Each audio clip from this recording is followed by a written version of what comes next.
সবাইকে আসসালামু আলাইকুম জানিয়ে শুরু করছি আমাদের আজকের আয়োজন। সবাইকে মাহে রমজানের অনেক অনেক শুভেচ্ছা। যে যেখান থেকে আমাকে দেখছেন সবাইকে সাদর সম্ভাষণ জানাচ্ছি এবং প্রথমেই কমেন্ট করে জানিয়ে দিতে হবে যে আমাদের লাইভটি ঠিক মতো দেখতে পাচ্ছেন কিনা এবং শুনতে পাচ্ছেন কিনা। আমি প্রথমে একটু চেক করে নিচ্ছি।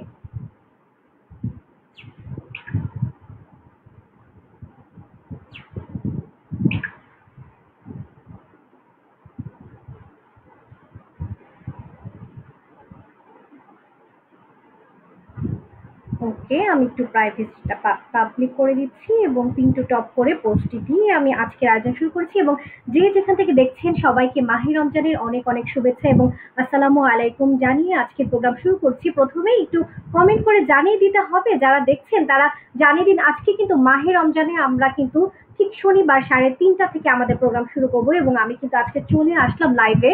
বরাবরের মতোই আপনারা জানেন যে শনিবার বাংলাদেশ অনলাইন হোমিওপ্যাথিক ফোরামের পক্ষ থেকে কিন্তু আমরা লাইভে আসি এবং সেই লাইভটি কিন্তু মাহে রমজানের কারণে আমরা কিন্তু সময় পরিবর্তন করেছি এবং সেই সময়টা কিন্তু হচ্ছে ঠিক 3:30 এবং 3:30 বেজে গিয়েছি এবং আজকে কিন্তু বরাবরের মতোই চলে এসেছি। আর আপনারা জানেন যে আমরা কিন্তু প্রত্যেক শনিবারে একজন বিশেষ অতিথিকে আমাদের মাঝে নিয়ে আসি এবং আমরা কিন্তু তার সাথে এবং বিশেষ একটি টপিকে কিন্তু কথা বলি। আর আজকে আদর্শ আরোগ্য হোমিওপ্যাথির নবম পর্ব এবং দেখতে দেখতে একটি দুটি পর্ব করতে করতে কিন্তু আমরা নবম পর্বে চলে এসেছি। আর আপনারা প্রথমে কমেন্ট করে জানিয়ে দিন যে কে কোথা থেকে আমাদের সাথে দেখছেন, আমাদের সাথে কে কোথা থেকে জয়েন করেছেন এবং সংশ্লিষ্ট যারা আছেন তাদেরকে অনুরোধ করব আজকের লাইভটি সব গ্রুপে শেয়ার করে দিন এবং আমাদের গ্রুপগুলোতে পিন টু টপ করে দিতে হবে। অ্যানাউন্সমেন্ট রেখে পিন টু টপ করে দিলে কিন্তু সহজেই আমাদের লাইভটি সবাই দেখতে পারবে।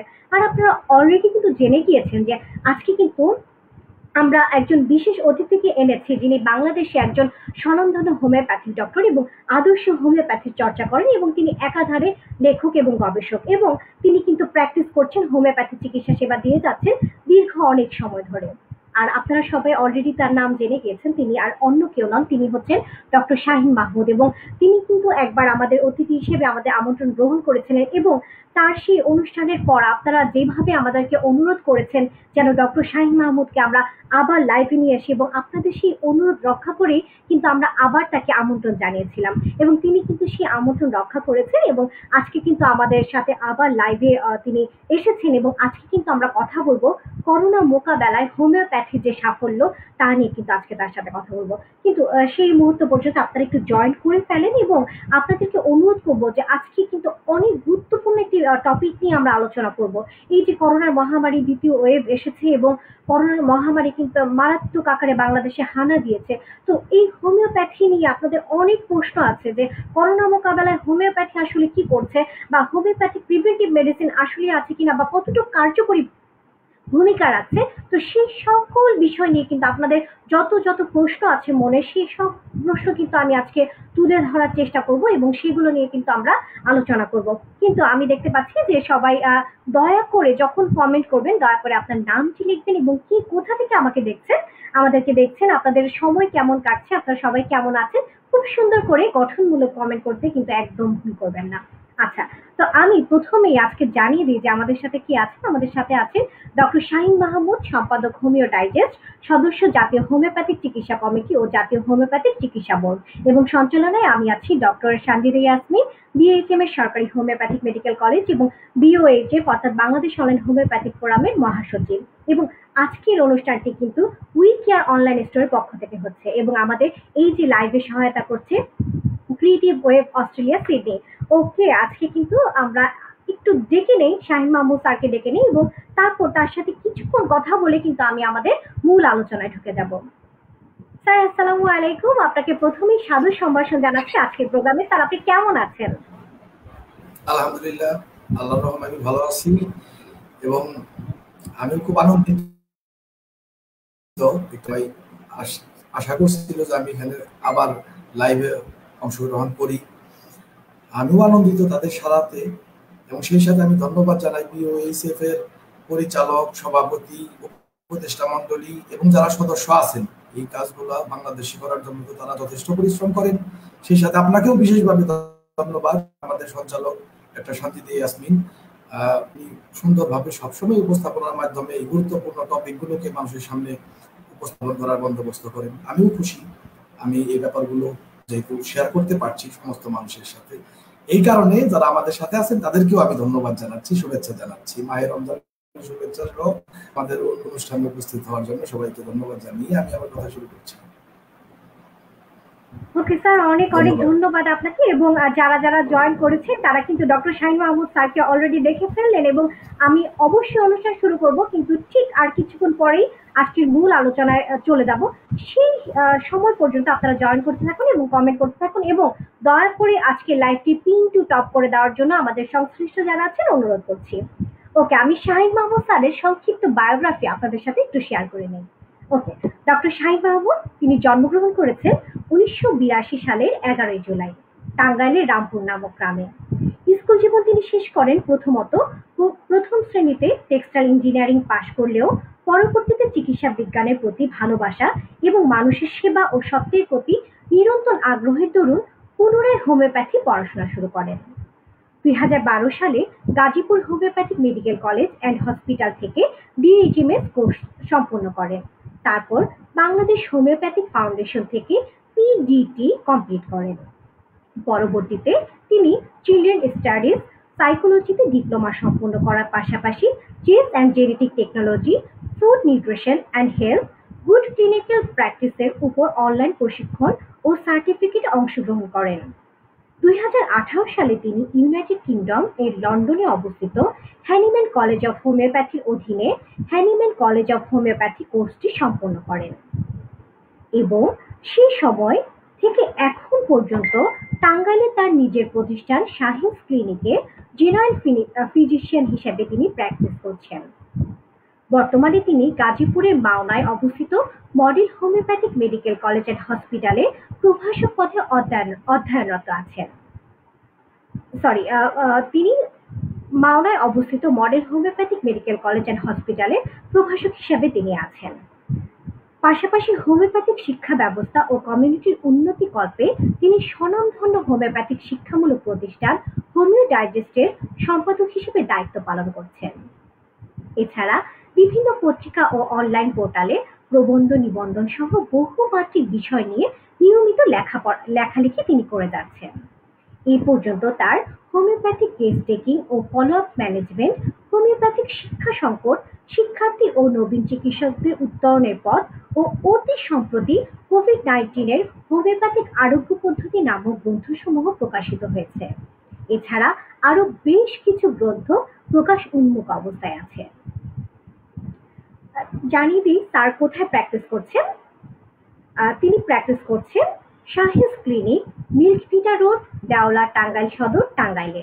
এছাড়া homeo digest treatment and practical training centre, training wing, ১৩৮ মধ্য বাসাবো, সবুজবাগ, ঢাকা ১২১৪তেও কিন্তু তিনি প্র্যাকটিস করেন।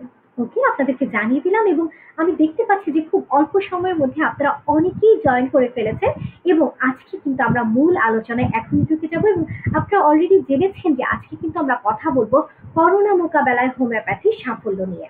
ওকে, আমি শুরু করছি আজকের মূল আয়োজন। স্যার, প্রথমেই আমি আপনার কাছে জানতে চাই, এই কোভিড-১৯ হোমিওপ্যাথি কতটা সফল বলে আপনি মনে করেন? প্রথম কথা এই ব্যাপারে বলতে গেলে বলতে হবে যে একটা বিষয়ের সফলতা বা ব্যর্থতা কিন্তু বিভিন্ন দৃষ্টিকোণ থেকে বিচার করা যায়। যেমন করোনা মোকাবেলার ক্ষেত্রে আমরা সবাই এর যথার্থ চিকিৎসা প্রদান করছে কিনা বা তার হারটা কিরকম, এর যে সম্ভাব্যতা, এই হোমিওপ্যাথি যে আরোগ্য যে উন্নতি করতে পারে সে অনুযায়ী তাকে ব্যবহার করা হয়েছে কিনা, কিংবা সঠিক কর্ম পদক্ষেপের মাধ্যমে এর সম্পূর্ণ উপযোগিতা প্রয়োগ করা হয়েছে কিনা ইত্যাদি দৃষ্টিকোণ থেকেও কিন্তু তাকে এই সফলতাকে ব্যাখ্যা করা যায়। সেগুলোর উত্তর হচ্ছে আলোচনা সাপেক্ষ। সেগুলো কোভিড-১৯ চিকিৎসার ব্যাপারে বা করোনাকে প্রতিহত করার বেলায় হোমিওপ্যাথি কতটুকু সক্ষমতা রয়েছে সেটা যদি বিবেচনা করি তাহলে কিন্তু আমাদের বলতে হবে এখানে হোমিওপ্যাথি শতভাগ সফল। আমার বইটিতে আপনারা জানেন যে আমি কোভিড-১৯ হোমিওপ্যাথিক আরোগ্য পদ্ধতি নামের একটি বই লিখেছি। সেখানে কিন্তু আমি এই বিষয়গুলো বিস্তারিতই উল্লেখ করেছি। এখন আবারও বলছি, আমার ব্যক্তিগত অভিজ্ঞতাতে আমি যা দেখেছি, ব্যক্তিগত দিয়ে শুরু করছি, যে এখানে আমি যা দেখেছি একটা বিশাল সংখ্যক রোগী আমার একটা এই বিগত দিনগুলোতে আমার কোনো রোগী কিন্তু করোনা আক্রান্ত হয়নি, যারা আমার কাছে নিয়মিত চিকিৎসা করছেন। এটা আমার অ্যাডভার্টাইজমেন্টের জন্য বলছি। চিকিৎসক যারা আছেন, হোমিওপ্যাথিক চিকিৎসক যারা আছেন, তাদের প্রত্যেকের বেলায় অলমোস্ট যারা নিয়মিত হোমিওপ্যাথিক চিকিৎসা করেন এবং প্রকৃত হোমিওপ্যাথিক চিকিৎসাটি পেয়েছেন, তাদের কারোর প্রত্যেকের বেলায় রেজাল্ট এটাই দেখবো আমরা। এবং তার কারণটা কি সেটাও আমি ব্যাখ্যা করেছি। তো এটা হচ্ছে আমার ব্যক্তিগতভাবে দেখা। একজনও করোনা আক্রান্ত হয়নি। বাইরে থেকে যারা ফোন করেছে, আল্লাহর রহম, একজন রোগীরও কোনো রকমের দুর্ঘটনা ঘটেনি। এখানে খুব সহজ রোগী ছিল তা কিন্তু না। এর আগে কিছু কেস আমি প্রদর্শন করেছিলাম এবং রিসেন্টলি আমি কিন্তু একজন 43 ইয়ার্স ওল্ড একজন মহিলা, তার কিডনিতে সমস্যা, তার হার্টে সমস্যা এবং কনফার্ম করোনা কেস আরোগ্য হয়েছে এবং একটা বিচিত্র ম্যানিফেস্টেশন নিয়ে প্রকাশ হয়েছিল, কেসটি আরোগ্য হয়েছে। এটা শুধু আমার বেলায় নয়, আপনারা জানেন বিগত দিনগুলোতে কিন্তু সমগ্র পৃথিবী জুড়ে যেখানেই হোমিওপ্যাথিক চিকিৎসকগণ চিকিৎসা করেছেন, করোনার চিকিৎসা করেছেন, কোভিড-19 এর চিকিৎসা করেছেন, সেখানেই কিন্তু এই আরোগ্যের ঘটনায় আমরা দেখতে পাচ্ছি। হোমিওপ্যাথিক চিকিৎসকদের মধ্যে দুর্ঘটনা, মৃত্যু অলমোস্ট নেই। অন্ততপক্ষে আমি বইটি যখন লিখেছিলাম ততক্ষণ পর্যন্ত একজনের কথাও আমি শুনতে পাইনি। এই নতুন ভেরিয়েশন নিয়ে বহু নতুন বিচিত্র লক্ষণের আক্রমণের ধরনও আমরা দেখতে পাচ্ছি, কিন্তু প্রতিটি ক্ষেত্রেই হোমিওপ্যাথি চিকিৎসা ক্ষেত্রটিতে দৃষ্টান্তমূলকভাবে সফল। আমরা এই সফলতাকে প্রতিটি স্তরে, প্রতিটি ক্ষেত্রে আমরা দেখতে পাবো। যেখানেই আমরা অনেক সময় রোগীর আত্মীয় স্বজন তারা ভালো থাকার জন্য হোমিওপ্যাথি শরণাপন্ন হয়েছেন, চিকিৎসা করোনা আক্রান্ত হয়ে বিভিন্ন পর্যায়ে তারা এই হোমিওপ্যাথির শরণাপন্ন হয়েছেন এবং প্রতিটি ক্ষেত্রে শুধু আমি নই, অসংখ্য হোমিওপ্যাথ এই সাক্ষ্যটি দিবেন যেখানে কোভিড-19 এর চিকিৎসায় হোমিওপ্যাথি শতভাগ সফল। চিকিৎসার ক্ষেত্রটিতে এই ব্যাপারে আমার কোনো সন্দেহ নেই এবং এটা কিন্তু আমি সুস্পষ্টভাবেই ঘোষণা করেছি। ধন্যবাদ ডক্টর সঞ্জিত ইয়াসমিনকে।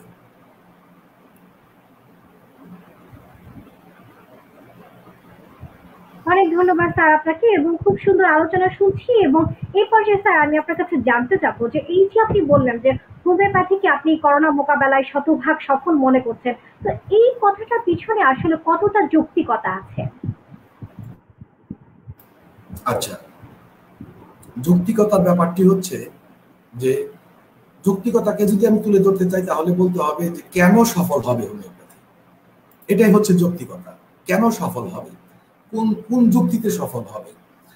তো এই ব্যাপারটি বলতে গেলে এইটুকু আমাদের জানা থাকতে হবে যে একটা সংক্রমণ, এটা শুধু আমাদের কথা নয়, এটা অ্যালোপ্যাথগণ বা যারাই আছেন এই অন্যান্য যে চিকিৎসা ব্যবস্থাগুলো আছে, ইউনানি, আয়ুর্বেদিক সমস্ত চিকিৎসা ব্যবস্থার সমস্ত চিকিৎসকই জানেন। অর্থাৎ চিকিৎসা শাস্ত্রের বেসিক কথা হচ্ছে একটা সংক্রমণের ক্ষেত্রে 3টি উপাদান থাকে, বৈশিষ্ট্য থাকে, দিক থাকে।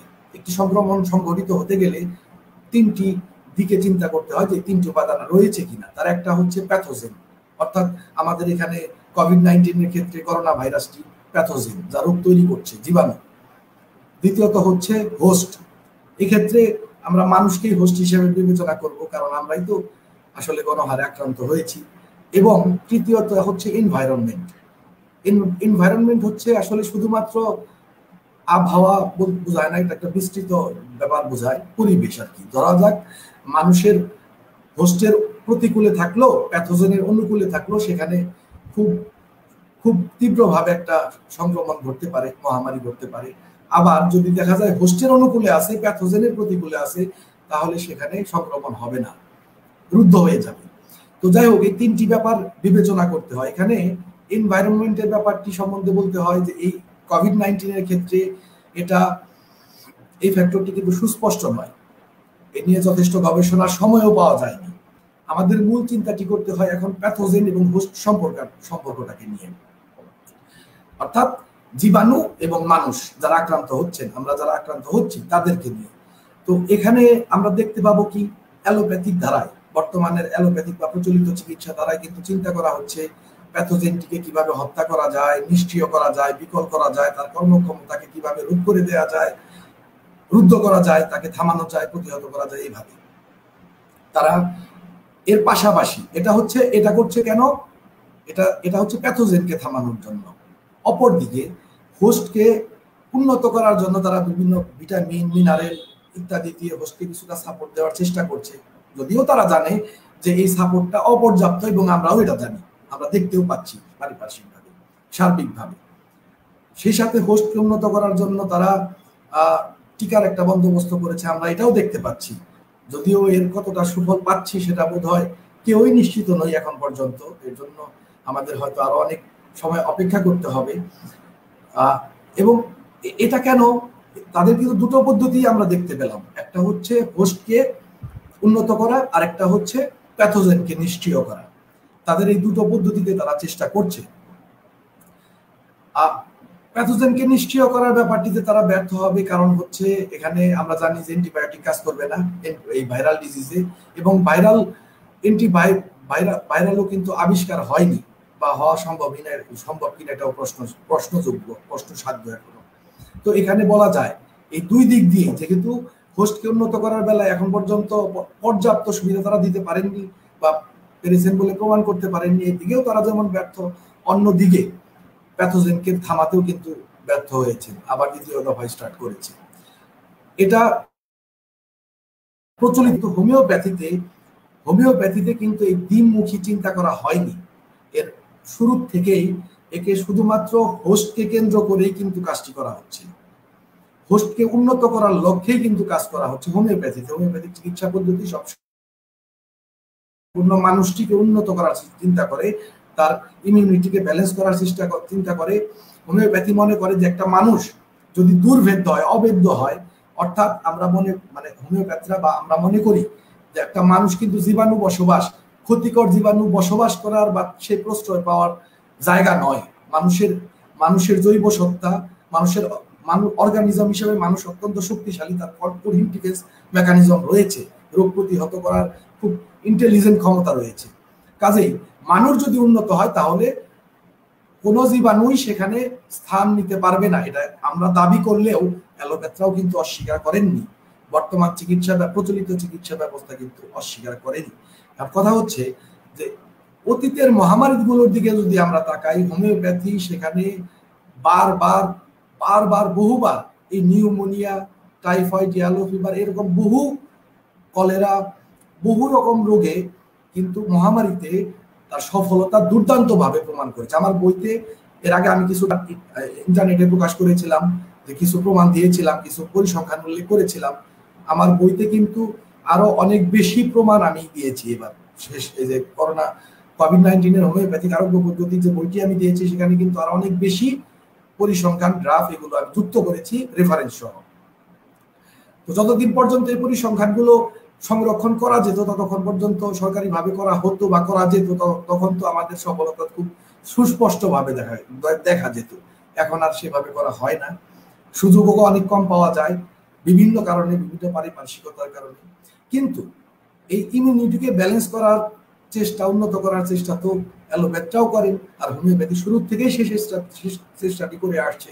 এই হোমিওপ্যাথি মনে করে এই ইমিউনিটিকে ব্যালেন্সড বা একে যদি টিউনিং করা যায়, তাহলে মানুষ এই জীবাণুর আক্রমণ অসাধ্য হয়ে দাঁড়াবে, তাকে আর আক্রমণ করা সম্ভব হবে না, মানুষকে আক্রমণ করা সম্ভব হবে না। এটা কিন্তু অ্যালোপ্যাথির চেষ্টা দেখে আপনারা বুঝতে পারবেন। টিকা দিচ্ছে কেন? মানুষকে আক্রমণ অসাধ্য করার জন্য, তাকে যেন আক্রমণ করতে না পারে। তারা টিকার মাধ্যমে চেষ্টা করছে। হোমিওপ্যাথি প্রায় 250 বছর যাবৎ আমাদের একটা থেরাপিউটিক মেথড, একটা থেরাপিউটিক অ্যাপ্রোচের মাধ্যমে সুস্পষ্টভাবে তাতে সফল হয়েছে, বরাবর জন্ম থেকেই সফল হয়েছে। তো হাজার হাজার এর আরোগ্য, এর জনপ্রিয়তা, ইন্টারনেটে প্রকাশিত হাজার হাজার প্রমাণ সমৃদ্ধ কেস, এর বাস্তবতাকে কিন্তু আর অস্বীকার করার অবস্থায় কিন্তু আর রাখেনি। তো এভাবে যদি আমরা দেখতে পাই, তাহলে দেখবো যে তার এই যৌক্তিক, হোমিওপ্যাথির এই যৌক্তিক পদ্ধতি, এই যে হোস্টকে উন্নত করার চিন্তা, হোস্ট সম্পূর্ণ মানুষকে ভারসাম্যপূর্ণভাবে, সুষমভাবে উন্নত করার চেষ্টা, আমি আমার চেষ্টা করবো আমি আর আলোচনাতে উঠিয়ে নিয়ে আসতে এই ব্যাপারটি, যে একপাক্ষিক ইমিউনিটি বৃদ্ধি করলে কি হয়। মোদ্দা কথাটি হচ্ছে, হোমিওপ্যাথি শুধুমাত্র একটি অংশের শক্তি বৃদ্ধি করে না, সম্পূর্ণ মানুষটাকে এতটা উন্নত করে যে সে কিন্তু জীবাণুর থেকে নিরাপদ হয়ে যায়। আর এই কাজটি করে কিভাবে? লক্ষণের ভিত্তিতে, মানুষের মধ্যে প্রকাশিত লক্ষণের ভিত্তিতে, যাকে আমরা সিমিলিবাস কিউরেন্টার বলি, যা হচ্ছে আরোগ্যের বৈজ্ঞানিক সূত্র, যা বৈজ্ঞানিক পদ্ধতিতে ডাক্তার হানিম্যান বহুবার বারংবার পরীক্ষার মাধ্যমে একদম একদম মেথোডোলজিক্যালি এর প্রমাণ দিয়ে তারপর কিন্তু আবার এই হোমিওপ্যাথিক যাত্রা শুরু করেছিলেন, হোমিওপ্যাথিক যাত্রা আমাদের মধ্যে শুরু করিয়েছিলেন। আজকে তারই সফলতার ধারাবাহিকতায় এই পর্যন্ত আমরা এসেছি, শত শত প্রমাণ রেখে। এবং এই যৌক্তিক পদ্ধতি, এই যৌক্তিক ভিত্তি, এই প্রাকৃতিক মূলনীতি এবং সম্পূর্ণ মানুষের ভারসাম্যপূর্ণ উন্নয়ন, এটাই হচ্ছে হোমিওপ্যাথির এই চমৎকারিত্ব দেখানোর যৌক্তিক ভিত্তি। এখানেই হোমিওপ্যাথি অন্য সবার চাইতে ভিন্ন এবং শ্রেষ্ঠ হয়ে দাঁড়ায়। ধন্যবাদ শান্তিতা নিপুকে। আমি মনে হয় প্রশ্নের উত্তর যতটুকু সম্ভব দেওয়ার চেষ্টা করলাম। অনেক ধন্যবাদ স্যার, আপনি খুব পয়েন্ট আউট করে আজকের কথাগুলো বলছেন, এবং যারা এখন এই মাত্র জয়েন করছেন জানিয়ে দেই, আজকে কিন্তু আমরা কথা বলছি যে করোনা মোকাবেলায় হোমিওপ্যাথি কতটুকু সফল, হোমিওপ্যাথি সফলতা নিয়ে।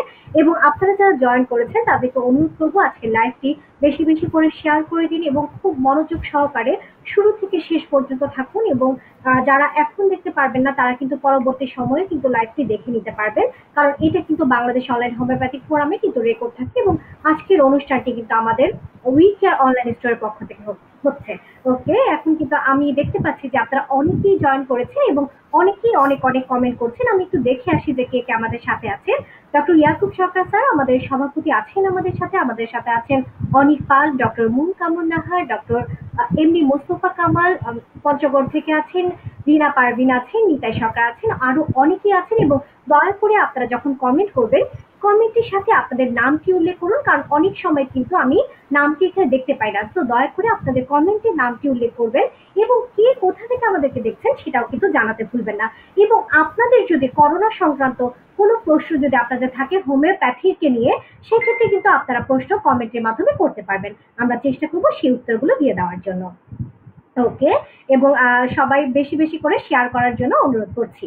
আচ্ছা, এই পর্যায়ে আমি স্যারের কাছে একটি প্রশ্ন করবো যে স্যার, আমরা জানি যে হোমিওপ্যাথির সাথে অন্যান্য চিকিৎসা ব্যবস্থা তো অবশ্যই আলাদা। তো এই যে এই মানে করোনা চিকিৎসায় অন্যান্য চিকিৎসা ব্যবস্থার সাথে আমাদের হোমিওপ্যাথির চিকিৎসা ব্যবস্থার পার্থক্যকে আপনি কিভাবে চিত্রায়িত করবেন?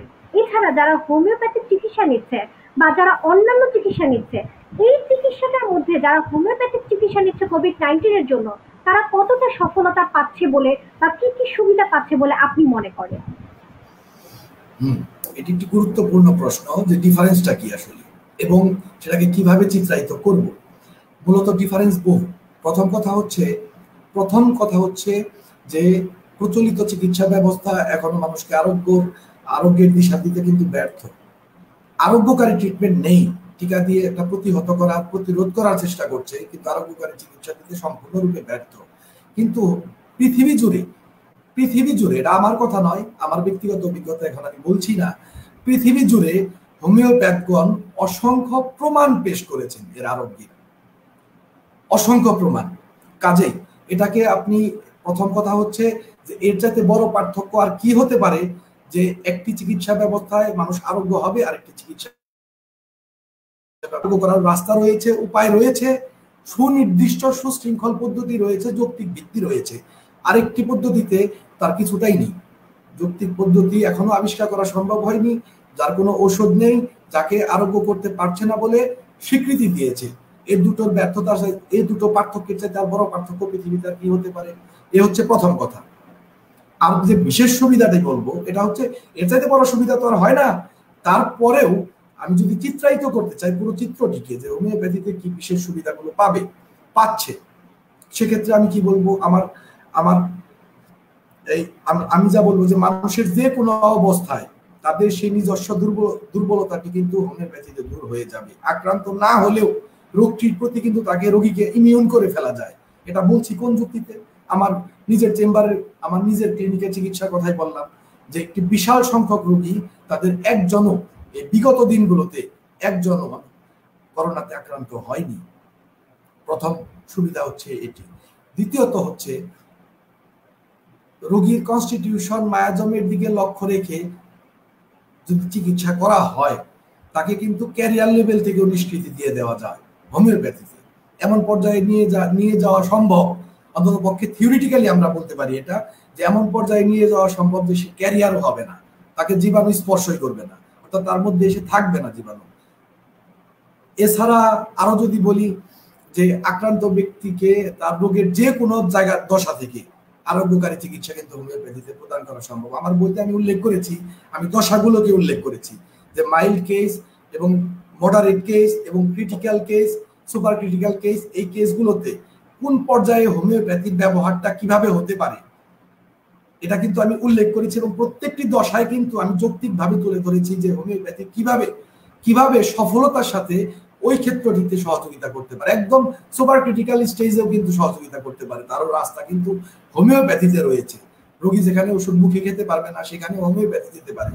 আবার একদম প্রারম্ভিক অবস্থায় যেখানে শুধুমাত্র কয়েকটা লক্ষণ আছে আর কিচ্ছু নেই, সেখানেও হোমিওপ্যাথি তার ভূমিকা রাখতে পারে। তাহলে আমরা কি দেখতে পাচ্ছি, যে কোনো দশায়, একটা কোভিড-19 যে কোনো দশায় হোমিওপ্যাথি ভূমিকা রাখতে পারে। আমাদের চিকিৎসকদের সেই বিভিন্ন দশায় কিভাবে তারা এগিয়ে যাবে সেটা শুধু জানতে হয়। এছাড়া আক্রান্ত ব্যক্তির আশেপাশের মানুষকেও তাদের স্বাস্থ্যের যে কোনো পর্যায়ে এমন চিকিৎসা প্রদান করা সম্ভব যে তারা আক্রান্ত হবে না, এটা আমি আগেই বলেছি। তাহলে কি রোগী নিরাপদ, রোগীর আশেপাশে নিরাপদ। যারা আগে থেকেই হোমিওপ্যাথিক চিকিৎসার অধীনে আছেন তাদের আমরা শুনতে পাচ্ছি যে ওই কিডনির জটিলতাতে, ডায়াবেটিসে বা হার্টের জটিলতাতে, করোনা রোগীর জন্য সাংঘাতিক ঝুঁকিজনক এই রোগগুলো থাকলে, করোনা আক্রান্ত হলে সে অত্যন্ত বাজে অবস্থায় পতিত হয়ে যাবে, দ্রুত আমরা শুনতে পাচ্ছি। কিন্তু এটার পেছনে একটা লজিক আছে। আমাদের তার যখন তার মায়াজন, তার কনস্টিটিউশনকে বিবেচনা করে তার সম্পূর্ণ মানুষটিকে উন্নত করা হয়, তখন কিন্তু এই জটিলতার সম্ভাবনাটি ব্যাপক মাত্রায় কমে যায়, বলতে গেলে প্রায় থাকেই না। কারণ আমি খুব সিরিয়াস প্যাথোলজি নিয়ে আসা রোগীদের মধ্যেও করোনার চিকিৎসা করেছি। ইভেন আমার স্ট্যান্ড বাই গতকালকের একজন রোগী আছে যে একই সাথে ক্যান্সার এবং করোনা দুটোতেই আক্রান্ত। যাই হোক, এই অবস্থায় জটিলতার সম্ভাবনাগুলো কিন্তু কমে যাবে হোমিওপ্যাথিতে। আক্রান্ত ব্যক্তি, আমরা আরো বলতে পারি যে আক্রান্ত ব্যক্তি বা তার সাথে সমস্ত ব্যক্তি এই কোভিড-19 থেকে যে মনস্তাত্ত্বিক সমস্যাগুলো সৃষ্টি হচ্ছে, যে আঘাতগুলো আসছে, এবং এটা কিন্তু বিভিন্ন নামে আমরা এখন পাচ্ছি, লং কোভিড বা সিকুয়েলি অফ করোনা, বিভিন্ন নামে আমরা পাচ্ছি। এই ব্যাপারগুলোতে কিন্তু হোমিওপ্যাথিক চিকিৎসার সক্ষমতার ধারের কাছেও কেউ নেই।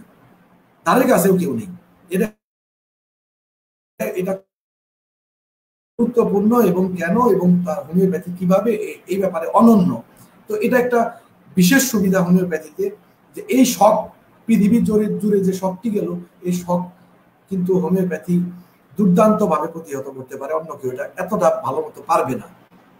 এছাড়া আইসোলেশনই বলুন আর কোয়ারেন্টাইনই বলুন, এই ব্যক্তিদের দ্রুততম সময়ে এটি কিন্তু আরোগ্য করতে পারে। সার্বিক বিচারের যে আমরা বলতে পারি যে এই সমগ্র কিছুকে বিবেচনা করলে, যে রোগীর আশেপাশে কোয়ারেন্টাইনে যারা আছে, সব আইসোলেশনে যারা আছে, তারা প্রত্যেকেই যেহেতু উন্নত হচ্ছে, তাহলে এই সংক্রমণটি ছড়ানোর মাত্রা কিন্তু ব্যাপক হারে হ্রাস পেয়ে দ্রুততম সময়ে কিন্তু একটা হার্ড ইমিউনিটি গঠন করতে পারে জাতির মধ্যে, মানুষের মধ্যে, এবং করোনা সংক্রমণের বিলুপ্তির সম্ভাবনাও কিন্তু তাদের তৈরি হয়। এগুলো আমরা বিশেষ সুবিধা বলতে পারি। আর শুরুতে তো একটা বিশেষ সুবিধা বললামই, যে আরোগ্যকারী চিকিৎসা রয়েছে। আরো একটি বিশেষ সুবিধা নিয়ে, এটাকে বিশেষ প্রাধান্য দিয়ে বলবো, যে আরো একটি বিশেষ সুবিধা রয়েছে, যে বহু মহামারীতে আমরা কিন্তু জেনাস এপিডেমিকাস কিংবা তার সাথে যেখানে সম্ভাব্য সেখানে প্রোফাইল্যাক্সিস নির্বাচনের মাধ্যমে বিশাল সংখ্যক মানুষকে রাতারাতি কিন্তু আমরা ইমিউন করে ফেলতে পারি হোমিওপ্যাথিক ট্রিটমেন্টের মাধ্যমে। হোমিওপ্যাথিক ট্রিটমেন্টের বা এর চিকিৎসা পদ্ধতিতে যে পন্থাগুলো বলা আছে তার মাধ্যমে। তো কাজে এটা একটা বিশেষ সুবিধা। এটা কিন্তু অন্য কোনো চিকিৎসা পদ্ধতিতে কোনো ক্রমেই সম্ভব নয়, কোনো ক্রমেই নয়।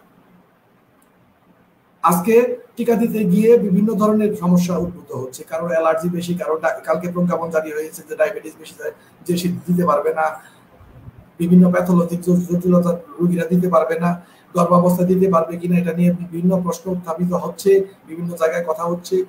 এরকম বিভিন্ন জটিলতা আছে, কিন্তু হোমিওপ্যাথি ট্রিটমেন্টে তা নেই। সবাই ব্যবহার করতে পারবে জীবনের যে কোনো স্টেজে। কাজেই সার্বিক বিচারে হোমিওপ্যাথির যে অনন্যতা, যে সুবিধা, যে স্বতন্ত্রতা এবং যে শ্রেষ্ঠত্ব রয়েছে, তার ধারে কাছে অন্য কেউ থাকতে পারে না। এটাই হচ্ছে, এটাকে আমি চিত্রায়িত করবো এই বিশেষ, মানে যদি অন্য চিকিৎসা ব্যবস্থার সাথে তুলনা করে আমি চিত্রায়িত করতে চাই বা এর সুবিধাগুলোকে বিবেচনা করতে চাই। ধন্যবাদ স্বাধীন। ধন্যবাদ স্যার আপনাকে। এবং আপনার কথা শেষ সূত্র ধরেই আমি তাহলে আরেকটি প্রশ্ন আপনাকে করি স্যার। তো আমরা মানে যারা হোমিওপ্যাথিক ডক্টর আছি, আমরা হোমিওপ্যাথিতে মহামারীতে আমরা একটা ওয়ার্ড জানি, সেটা হচ্ছে জেনাস এপিডেমিকাস। তো এই জেনাস মহামারীতে জেনাস এপিডেমিকাস একটা ঔষধের কথাও আমরা জানি। তো বিভিন্ন জন কিন্তু কোভিড-19 আমরা কিন্তু গত বছর দেখেছি এই জেনাস এপিডেমিকাস হিসাবে কিন্তু বিভিন্ন ওষুধকে তারা কিন্তু প্রস্তাব করছিলেন। তো এবার আমি আপনার কাছে জানতে চাই, তাহলে এই যে দ্বিতীয় ওয়েভ শুরু হয়ে গিয়েছে, মহামারীর দ্বিতীয় দফায় আমরা আছি, তো এখন কোন জেনাস এপিডেমিকাস মেডিসিনটিকে আপনি প্রেফার করছেন বা আপনি প্রস্তাব করছেন, বা এই ব্যাপারে আপনার মতামতটি কি সেক্ষেত্রে? চমৎকার একটি প্রশ্ন, গুরুত্বপূর্ণ প্রশ্ন। আসলে জেনাস এপিডেমিকাস সম্বন্ধে কিন্তু আমার ধারণা ছিল এর আগে যে সবাই খুব ভালো মতো এটাকে মানে বা জানে, বা এ সম্বন্ধে ধারণাটি খুব স্বচ্ছ, কিন্তু বিগত দিনগুলোতে কিন্তু আমি তার একটি বিপরীত প্রমাণই বলতে গেলে পেয়েছি। যাই হোক, জেনাস এপিডেমিকাসের নির্বাচনটি আসলে কি রকম? জেনাস এপিডেমিকাসে নির্বাচনে এই ওষুধ প্রেসক্রাইবিং পদ্ধতিতে আমরা এটা করাই হয় একটা মহামারীতে, এবং সেখানে আমরা দেখতে পাই যে বহু সংখ্যক আক্রান্ত ব্যক্তিতে বা রোগীতে একটা নির্দিষ্ট ওষুধ বা অল্প সীমিত সংখ্যক কিছু ওষুধ সহজে বাছাই যাতে করা যায় এরকম একটি সংখ্যার ওষুধ বিশাল সংখ্যক রোগীতে প্রয়োগ করা হয়, আরোগ্যকারী রোগী, মানুষ তাতে আরোগ্য হয়। এখানে কি তাহলে এই যে আমরা খুব দ্রুত বিশাল সংখ্যক মানুষকে একই ওষুধ দিচ্ছি, এটা কি অ্যালোপ্যাথিক চিকিৎসা? না, এটা এটা অ্যালোপ্যাথিক চিকিৎসা না। তাহলে হোমিওপ্যাথির মূলনীতির সাথে সমন্বয় কোথায়? এটাকে একটু বুঝতে হবে। হোমিওপ্যাথির মূলনীতির সাথে সমন্বয়টি বিস্তৃতভাবে আমি বইতে আলোচনা করেছি, তবে এখানে যেটা বলতে হবে যে হোমিওপ্যাথি সিমিলিয়া সিমিলিবাস কিউরেন্টার, অর্থাৎ সদৃশ্য লক্ষণের ভিত্তিতে আরোগ্য করে, এখানেও তাই করবে। কিন্তু রোগীদের মধ্যে দেখা যায় যে লক্ষণের বৈচিত্র্য খুব বেশি থাকে না। কারণ কি? এটা না হবার পিছনে কারণ হিসেবে ডাক্তার হানিম্যান, আমাদের হোমিওপ্যাথির প্রবক্তা, আবিষ্কারক, অর্গানম অফ মেডিসিনের 241 নম্বর অ্যাফোরিজমে কিন্তু বলে দিয়েছেন যে কোনো শর্ত কি কি, একটা জেনাস এপিডেমিকাস নির্বাচনের ক্ষেত্রে কি কি শর্ত প্রয়োজন, কি কি থাকতে হবে, যে এই বৈশিষ্ট্য থাকলে এই মহামারীতে জেনাস এপিডেমিকাস নির্বাচিত হতে পারে বা হবে। তিনি যে শর্তগুলো দিয়েছিলেন তা হচ্ছে কোনো একটা নির্দিষ্ট অঞ্চলে নির্দিষ্ট কোনো স্থানীয় কারণ থেকে উৎপন্ন হয়নি। ওই একটা কোন একটা পরিবার কোন একটা খাবার খেয়ে অসুস্থ হয়ে গিয়েছে, ওটাকে মহামারী বলা যাবে না। বা কোন একটা জলাশয়ের ধারে বসবাস করার দরুন সেখান থেকে ওই এলাকার নির্দিষ্ট কিছু লোক আক্রান্ত হয়েছে, সেটাও মহামারী নয়।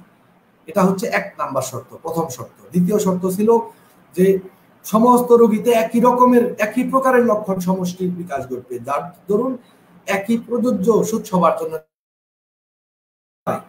এখানে কিন্তু মূলনীতিটা এসে যাচ্ছে যে আমাদের সদৃশ্য ওষুধটা কেন হবে, কেন কাজ করবে সবার উপরে? কারণ সবার মোটামুটি একই প্রকারের লক্ষণ সমষ্টির প্রকাশ ঘটবে সেখানে। আর 3 নাম্বার শর্তটি হচ্ছে সেখানে বিকশিত জোড়ার প্রভাবে তাদের স্বাস্থ্য আগে থেকেই দুর্ভোগের মধ্যে থাকবে না, অর্থাৎ বিচিত্র আকার ধারণ করে থাকবে না। এক একজনের এক এক কনস্টিটিউশন, এক একজনের কনস্টিটিউশনের বিচিত্র কনস্টিটিউশনের জন্য বিভিন্ন প্রকারের লক্ষণের বিকাশ এরকম হবে না। অর্থাৎ সব ক্ষেত্রে আমরা দেখতে পাবো যে একটা বেসিক একটা লক্ষণ সমষ্টির সাধারণ সাদৃশ্য সবার মধ্যে থাকতে হবে। কিন্তু করোনার বেলায় কি সেটা হয়েছে? কোভিড-19 মহামারীর বেলায় সাধারণ সাদৃশ্য না। এটার প্রথম দফা এবং দ্বিতীয় দফা কোনো দফাই খুব বেশি সাধারণ সাদৃশ্য ছিল না। হ্যাঁ, অনেকের মধ্যে গুচ্ছ ভাবে ছিল, একটা জায়গায় হয়তো কিছু লোকের মধ্যে ছিল, একটা জায়গায় কিছু লোকের মধ্যে বিচিত্রতাও ছিল, কিন্তু সার্বিকভাবে অতীতের যে মহামারীগুলো আমরা দেখি সচরাচর, সেক্ষেত্রে তার মতো সুশৃঙ্খল একই লক্ষণ সমষ্টি নিয়ে প্রকাশ হতে কিন্তু পারেনি কোভিড-19। কেন পারেনি সেটা বিস্তৃত আলোচনার বিষয়, সেটা আমি করেছি, কিন্তু এখানে তো আর এত স্বল্প সময় এটা করা সম্ভব নয়। তবে খুব সহজে যদি অল্প কয়েকটি কথায় বলতে চাই যে কেন করতে পারবে না, কেন সবার মধ্যে একই রকমের লক্ষণ সাদৃশ্য প্রকাশ করতে পারেনি কোভিড-19 এই মহামারীগুলোতে, তাহলে কয়েকটি কারণকে আমাদের বলতে হবে। তা হচ্ছে মায়াজমের অতিমাত্রায় প্রাদুর্ভাব হওয়া, কিংবা মহামারীগ্রস্ত এলাকার মানুষদের স্বাস্থ্যগত অবস্থা, যেটা ডাক্তার হানিম্যান বললেন, সেটা কিন্তু আগে থেকেই বিচিত্র। বিভিন্ন মায়াজমে আক্রান্ত হয়ে আমাদের স্বাস্থ্যগত বৈচিত্র্য অনেক বেশি ছিল, কনস্টিটিউশনের বিভিন্ন বৈচিত্র্য অতীতের চাইতে অনেক বেশি, প্যাথোজেনের নিজের কিছু বৈশিষ্ট্য, বিশেষ কিছু বৈশিষ্ট্য ছিল কোভিড-19 এটা বইতে আলোচনা করেছি। প্রত্যেকটা পয়েন্ট সম্বন্ধে এগুলো পাবেন যে এই প্যাথোজেনের নিজের বৈশিষ্ট্যটি খুব বিচিত্র ছিল, অদ্ভুত ছিল, বা এখনো আছে। পারিপার্শ্বিক পরিবেশের বৈচিত্র্য এখানে ভূমিকা রাখে, এবং জেনাস এপিডেমিকাস নির্বাচনের করতে গেলে সর্বশ্রেণী সর্বদশার কিছু রোগীকে সর্বপ্রথম পেতে হয়, যাদের মধ্যে লক্ষণ সমষ্টি একই রকম। এই সবগুলো ব্যাপারই এই কোভিড-19 বেলায় কিন্তু অসম্ভব ছিল, বা এখনো আছে। ফলাফলস্বরূপ এর বিস্তৃত ব্যাখ্যাগুলো আমার বইতে পাবেন। আমি শুধুমাত্র পয়েন্টগুলো উল্লেখ করলাম যে এই কেন এই কোভিড-19 এই মহামারীটিতে ঠিক জেনাস এপিডেমিকাস, একবারে একক জেনাস এপিডেমিকাস বা খুব সীমিত সংখ্যক ওষুধ নিয়ে জেনাস এপিডেমিকাস নির্বাচন সম্ভব সাধ্য অতীতেও হয়নি, এখনো হবে বলে মনে হয় না। তো পক্ষে যৌক্তিকভাবে এই হোমিওপ্যাথির মূলনীতিকে যদি আমি মেনে চলি, 241 অ্যাফোরিজমের মূলনীতিকে যদি মাথায় রেখে আমি চিন্তা করি, তাহলে এই পয়েন্টগুলো সামনে চলে আসবে। সেখানে কিন্তু জেনাস এপিডেমিকাস পাওয়া যায়নি, যাবেও না। তো এই সমস্ত কিছু বিচার বা বিশ্লেষণ এখানে তো আর বিশদভাবে সম্ভব নয়। তবে আপনার প্রশ্নের পরিপ্রেক্ষিতে আমাকে বলতে হবে যে এই ব্যাপারে আমি আসলে কোনো একক জেনাস এপিডেমিকাস কোন একটা ওষুধের ব্যাপারে মতামত দিতে পারি না, বা কেউ দিয়ে সফল হয়েছে এই ধরনের কথাও কিন্তু আমি এখন পর্যন্ত দেখতে পাইনি চূড়ান্ত বিশ্লেষণে। এই হচ্ছে বড় কথা, মোদ্দা কথা আমার। ধন্যবাদ সন্মিতা। অনেক ধন্যবাদ স্যার আপনাকে। তাহলে স্যার এই পর্যায়ে আমি আপনাকে আরেকটি প্রশ্ন করি। আমি অনেক কমেন্ট দেখতে পাচ্ছি, আমি সেই কমেন্টগুলো অবশ্যই নিব, বাট আরেকটি প্রশ্ন এই সূত্র ধরেই আমি আপনাকে করে ফেলি। তা হচ্ছে যে তাহলে তো আমরা দেখে এসেছি যে এতদিন কিন্তু জেনাস এপিডেমিকাস হিসেবে কিছু ওষুধ কিন্তু আমরা ব্যবহার করতে দেখেছি। তো সেই ক্ষেত্রে আপনি কি মনে করেন যে এই যে ওষুধগুলো ব্যবহার হয়েছে বা ইমিউনিটি বুস্টার হিসাবে আমরা কিছু মেডিসিন ইউজ করেছি, তো হোমিওপ্যাথির দৃষ্টিকোণ থেকে আপনি এটা কিভাবে ব্যাখ্যা করবেন সেক্ষেত্রে?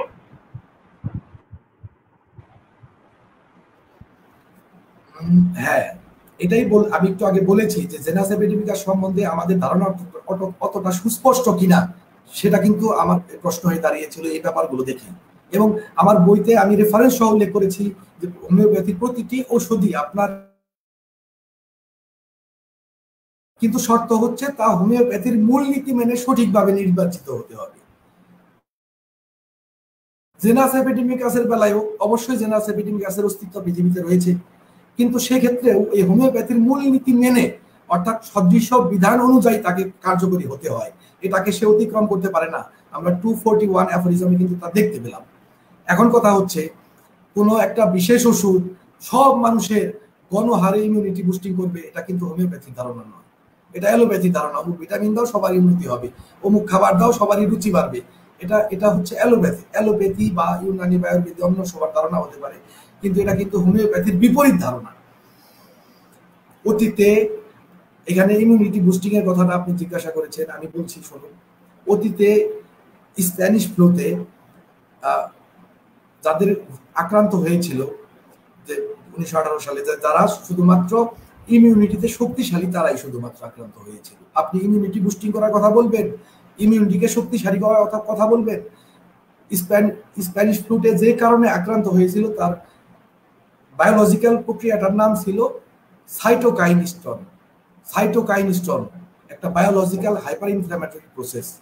এটা কিন্তু কোভিড-19 রয়েছে। সাইটোকাইনিস্টনের কথা কিন্তু পৃথিবীর প্রত্যেকটা বিজ্ঞানী মহাশিয়া করেছে। যেখানে আমার বই অনেকেই পড়েননি, কাজে আমাকে একটু বলতে হচ্ছে যে এখানে শরীর অতি প্রতিক্রিয়া দেখায়, তার ইমিউনিটি শক্তিশালী প্রতিক্রিয়া দেখায়। যেহেতু শক্তিশালী ইমিউনিটি, কাজেই ইনফেকশন সংক্রমণের বিরুদ্ধে, জীবাণুর বিরুদ্ধে সে দুর্দান্ত সংগ্রাম শুরু করে।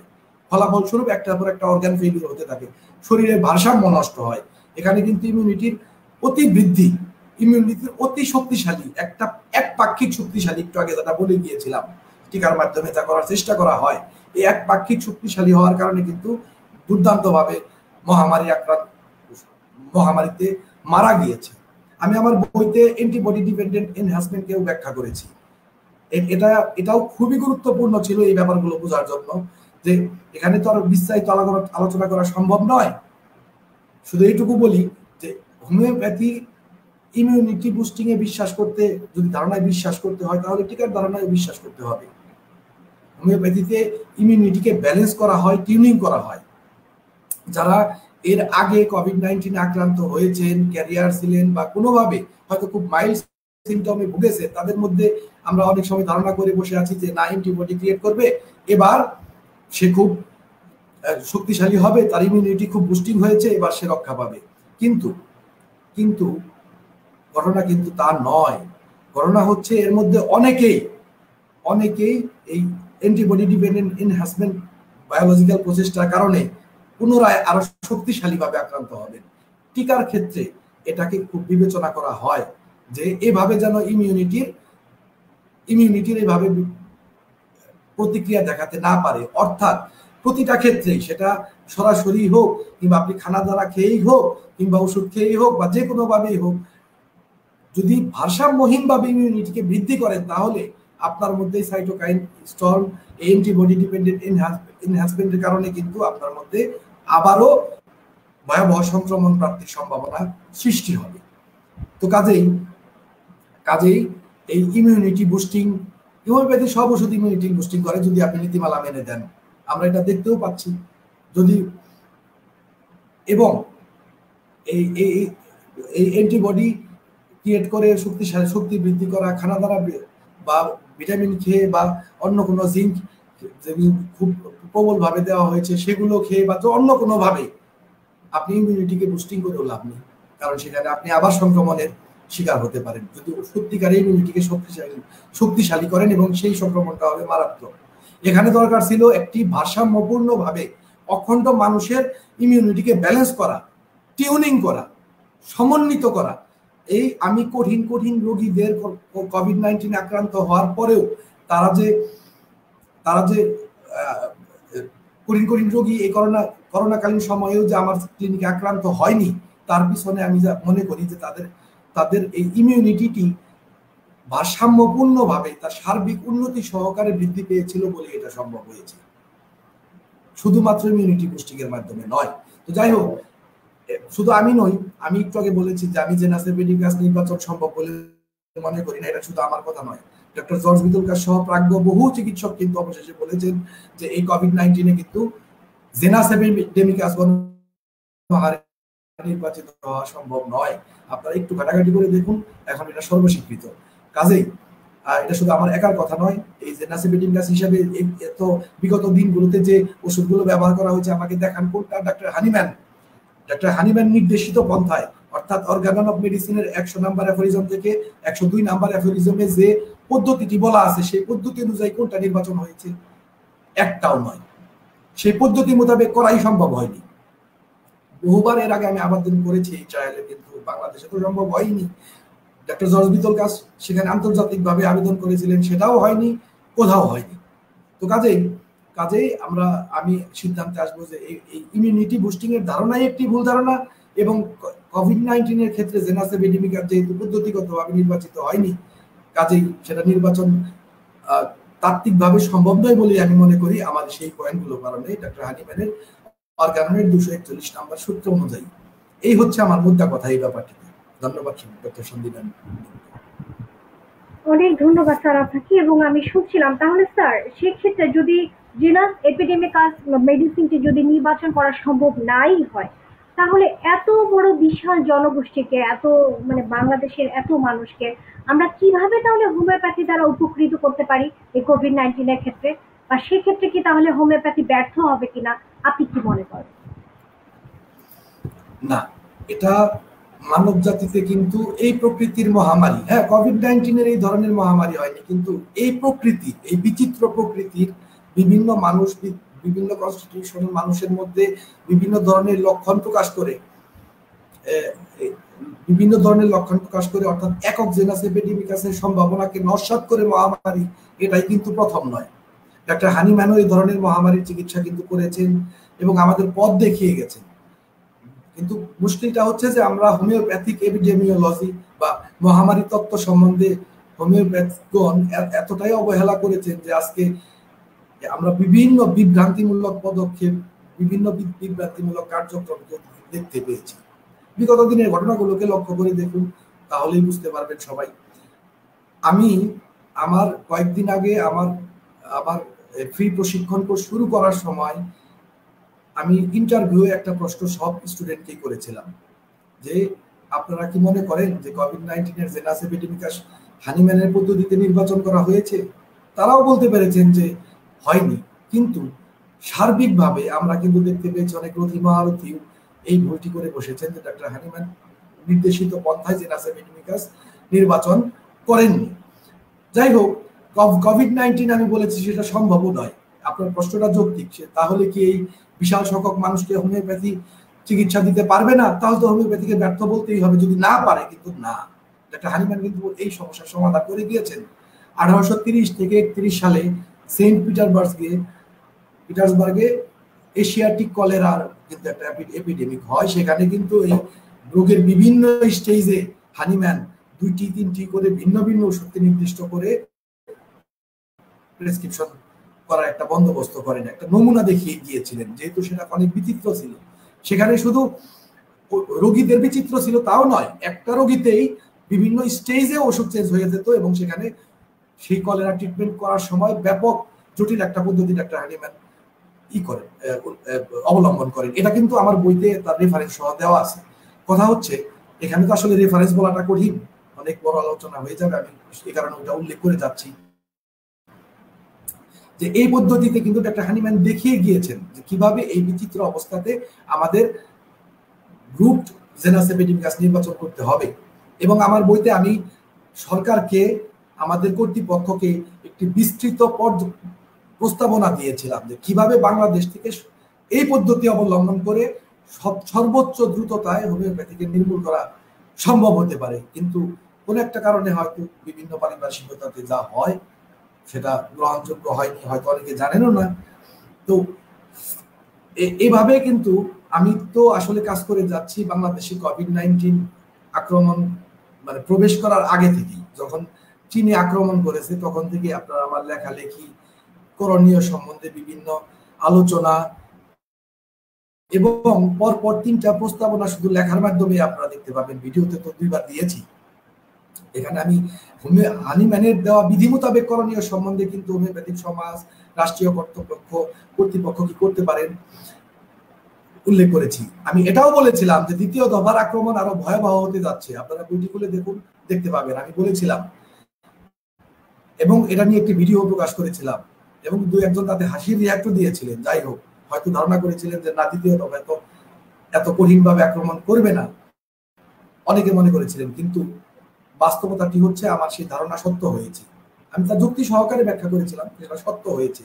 এবং এই পদ্ধতি, এই পর্যায়ে এই হানিম্যানের এই এপিডেমিক চিকিৎসার এই পদ্ধতিটি কিন্তু সেখানে আমি বহু আগে উল্লেখ করে দিয়েছি যে কিভাবে আমরা এই পর্যায়ে চিকিৎসাগুলো করতে পারি।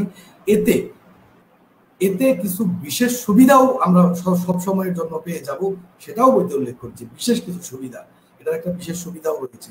যাই হোক, এটা তো আসলে এই পুরো পদ্ধতি তো আর এখানে আলোচনা করা সম্ভব নয়।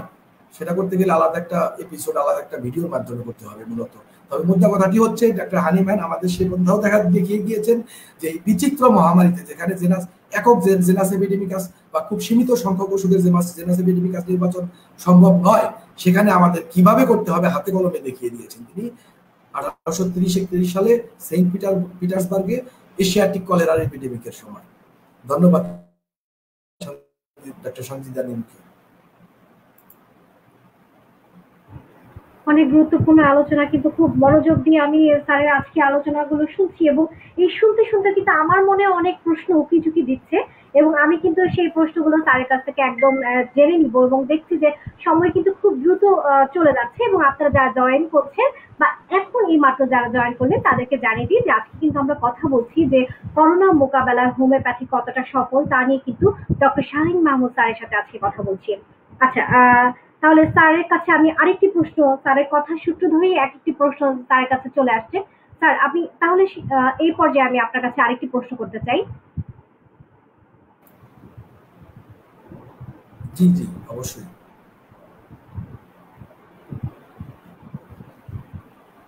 আচ্ছা, সে পর্যন্ত আমি স্যারকে প্রশ্ন করব, কিন্তু সে প্রশ্ন করার আগে আমি দেখে আসি যে আমাদের সাথে কারা কারা জয়েন করেছেন। ওকে, এখনো কিন্তু দেখতে পাচ্ছি যে ইসরা জাহান ইভা আছেন আমাদের সাথে, নিতাই সরকার আছেন, আরো অনেকেই, ডক্টর মোহাম্মদ আবু তাহের আছেন, এবং আপনাদের অনেকেরই কিন্তু আমি নাম দেখতে পাচ্ছি না। তাই যারা এখন কমেন্ট করবেন দয়া করে নিজেদের নাম এবং কোথা থেকে কমেন্ট করছেন তা জানিয়ে আপনারা, আপনাদের যদি কোনো প্রশ্ন করোনা নিয়ে জানার থাকে এবং করোনা এবং হোমিওপ্যাথি নিয়ে যদি কোনো প্রশ্ন করা থাকে তাহলে কিন্তু আপনারা কমেন্টের মাধ্যমে করতে একদমই ভুল করবেন না। ওকে স্যার, এই পর্যায়ে আমি আপনাকে আরেকটি প্রশ্ন করতে চাই যে অনেকেই তো আপনার এই, আপনি একটি বইয়ের কথা বলছেন, আপনার কোভিড-19 চিকিৎসার হোমিওপ্যাথির আরোগ্য পদ্ধতি, আপনি একটি বই লিখেছেন, কিন্তু অনেকেই তো এই বইটি পড়েনি। তো সেক্ষেত্রে এই যে দ্বিতীয় দফায় আক্রমণ হয়ে গিয়েছে অলরেডি এবং তৃতীয় ওয়েভও আসতে চলেছে, তো সেই ক্ষেত্রে বিচিত্র ভয়াবহ এবং মারাত্মক রূপ আমরা দেখতে পাচ্ছি।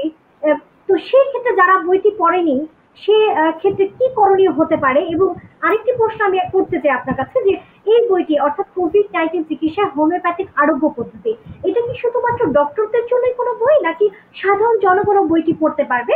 সে ব্যাপারে আপনার কাছে আমি একটু বিস্তারিত জানতে চাচ্ছি। এটি একটি, এই বইটি সম্বন্ধে যদি বলি তাহলে বলতে হবে যে এটি একটি বিশেষ উদ্দেশ্যে দেওয়া। এটা কিন্তু শুধুমাত্র চিকিৎসকের জন্য নয়। কেন নয় আমি বলি। এখানে এখানে ৩টি পোর্শন আছে, ৩টি অংশে আমি বিভক্ত করেছি ডাক্তার হানিম্যানের নির্দেশিত পন্থায়। যে একজন চিকিৎসককে যে কোনো ব্যাপারে চিকিৎসা করতে গেলে ৩টি বিষয়ে জ্ঞান থাকতে হয়। একটা হচ্ছে রোগ সম্বন্ধে জ্ঞান, একটা হচ্ছে রোগ বা রোগী আর কি, আমরা যেভাবে এক্সপ্লেনেশন করে এটা বইতে আমি বলেছি। আরেকটা হচ্ছে ওষুধ সম্বন্ধে জ্ঞান, আরেকটি হচ্ছে তার প্রয়োগ সম্বন্ধে জ্ঞান। ওষুধের প্রয়োগ এই ব্যাপারটি এটা চিকিৎসকদের বিশেষভাবে। আমি এই সুশৃঙ্খল কাঠামোর ভিত্তিতে কিন্তু বইটি প্রকাশ করেছি, লিখেছি বইটি। এই প্রয়োগটি হচ্ছে চিকিৎসকদের। এটা এটা সম্পূর্ণ আয়ত্ত একটা বই পড়ে একজন সাধারণ মানুষ আয়ত্ত করতে পারবে না।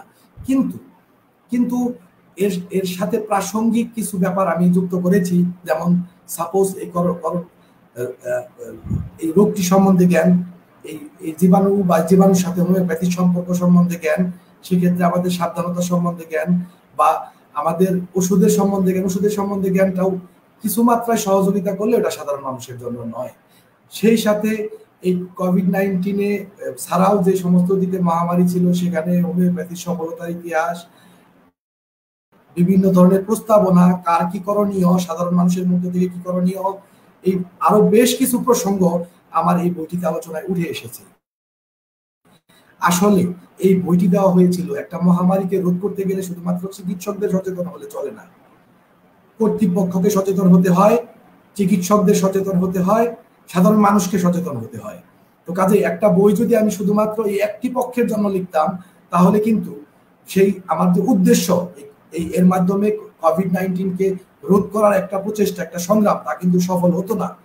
এ কারণেই আমি এমন ডিজাইনে বইটি লেখা হয়েছে যেন প্রত্যেকটি মানুষ উপকৃত হতে পারে। হ্যাঁ, চিকিৎসক না হলে তার কিছু কিছু পোর্শন হয়তো তার বেলায় খুব বেশি কাজ করবে না, সেখান থেকে খুব বেশি উপকৃত হবে না, তবে একটি আউটলাইন, একটি ধারণা তারা অনায়াসেই পাবে যে রোগী হিসেবে তাকে কি করতে হবে, একজন চিকিৎসকের কাছে কিভাবে উপস্থিত হতে হবে, কি বেনিফিট সে পেতে পারে, চিকিৎসক কিভাবে চিকিৎসা করতে পারে।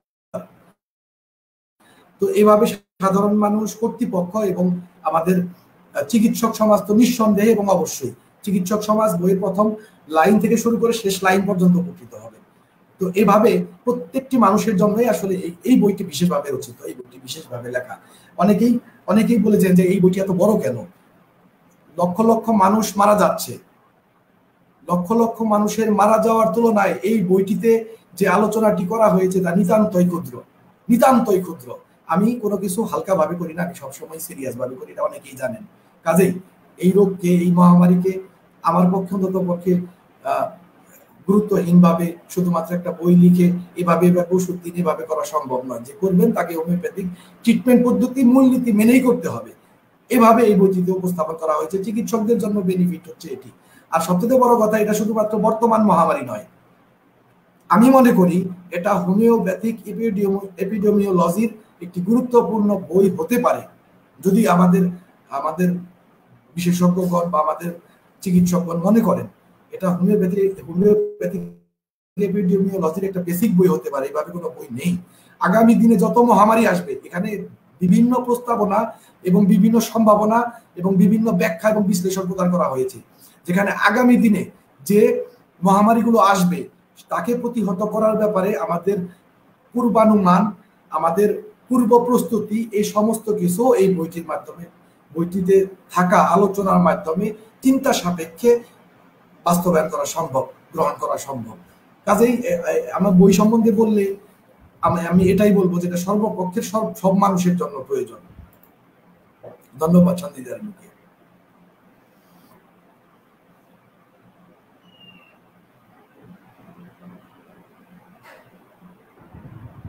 অনেক ধন্যবাদ স্যার আপনাকে, এবং আপনার গুরুত্বপূর্ণ বইটি সম্পর্কে জানলাম। এবং আমি মনে করি যে সকলের কিন্তু সংগ্রহ করে এই বইটি অবশ্যই পড়া উচিত। শুধুমাত্র হোমিওপ্যাথিক ডক্টর নয়, যারা জনসাধারণ আছেন তারাও কিন্তু চাইলে বইটি পড়তে পারবেন, কোভিড-19 চিকিৎসার হোমিওপ্যাথিক আরোগ্য পদ্ধতি। এবং যারা হোমিওপ্যাথিকে সত্যিকার অর্থে জানতে চান তাদের অবশ্যই কিন্তু এই বইটি পড়তে হবে।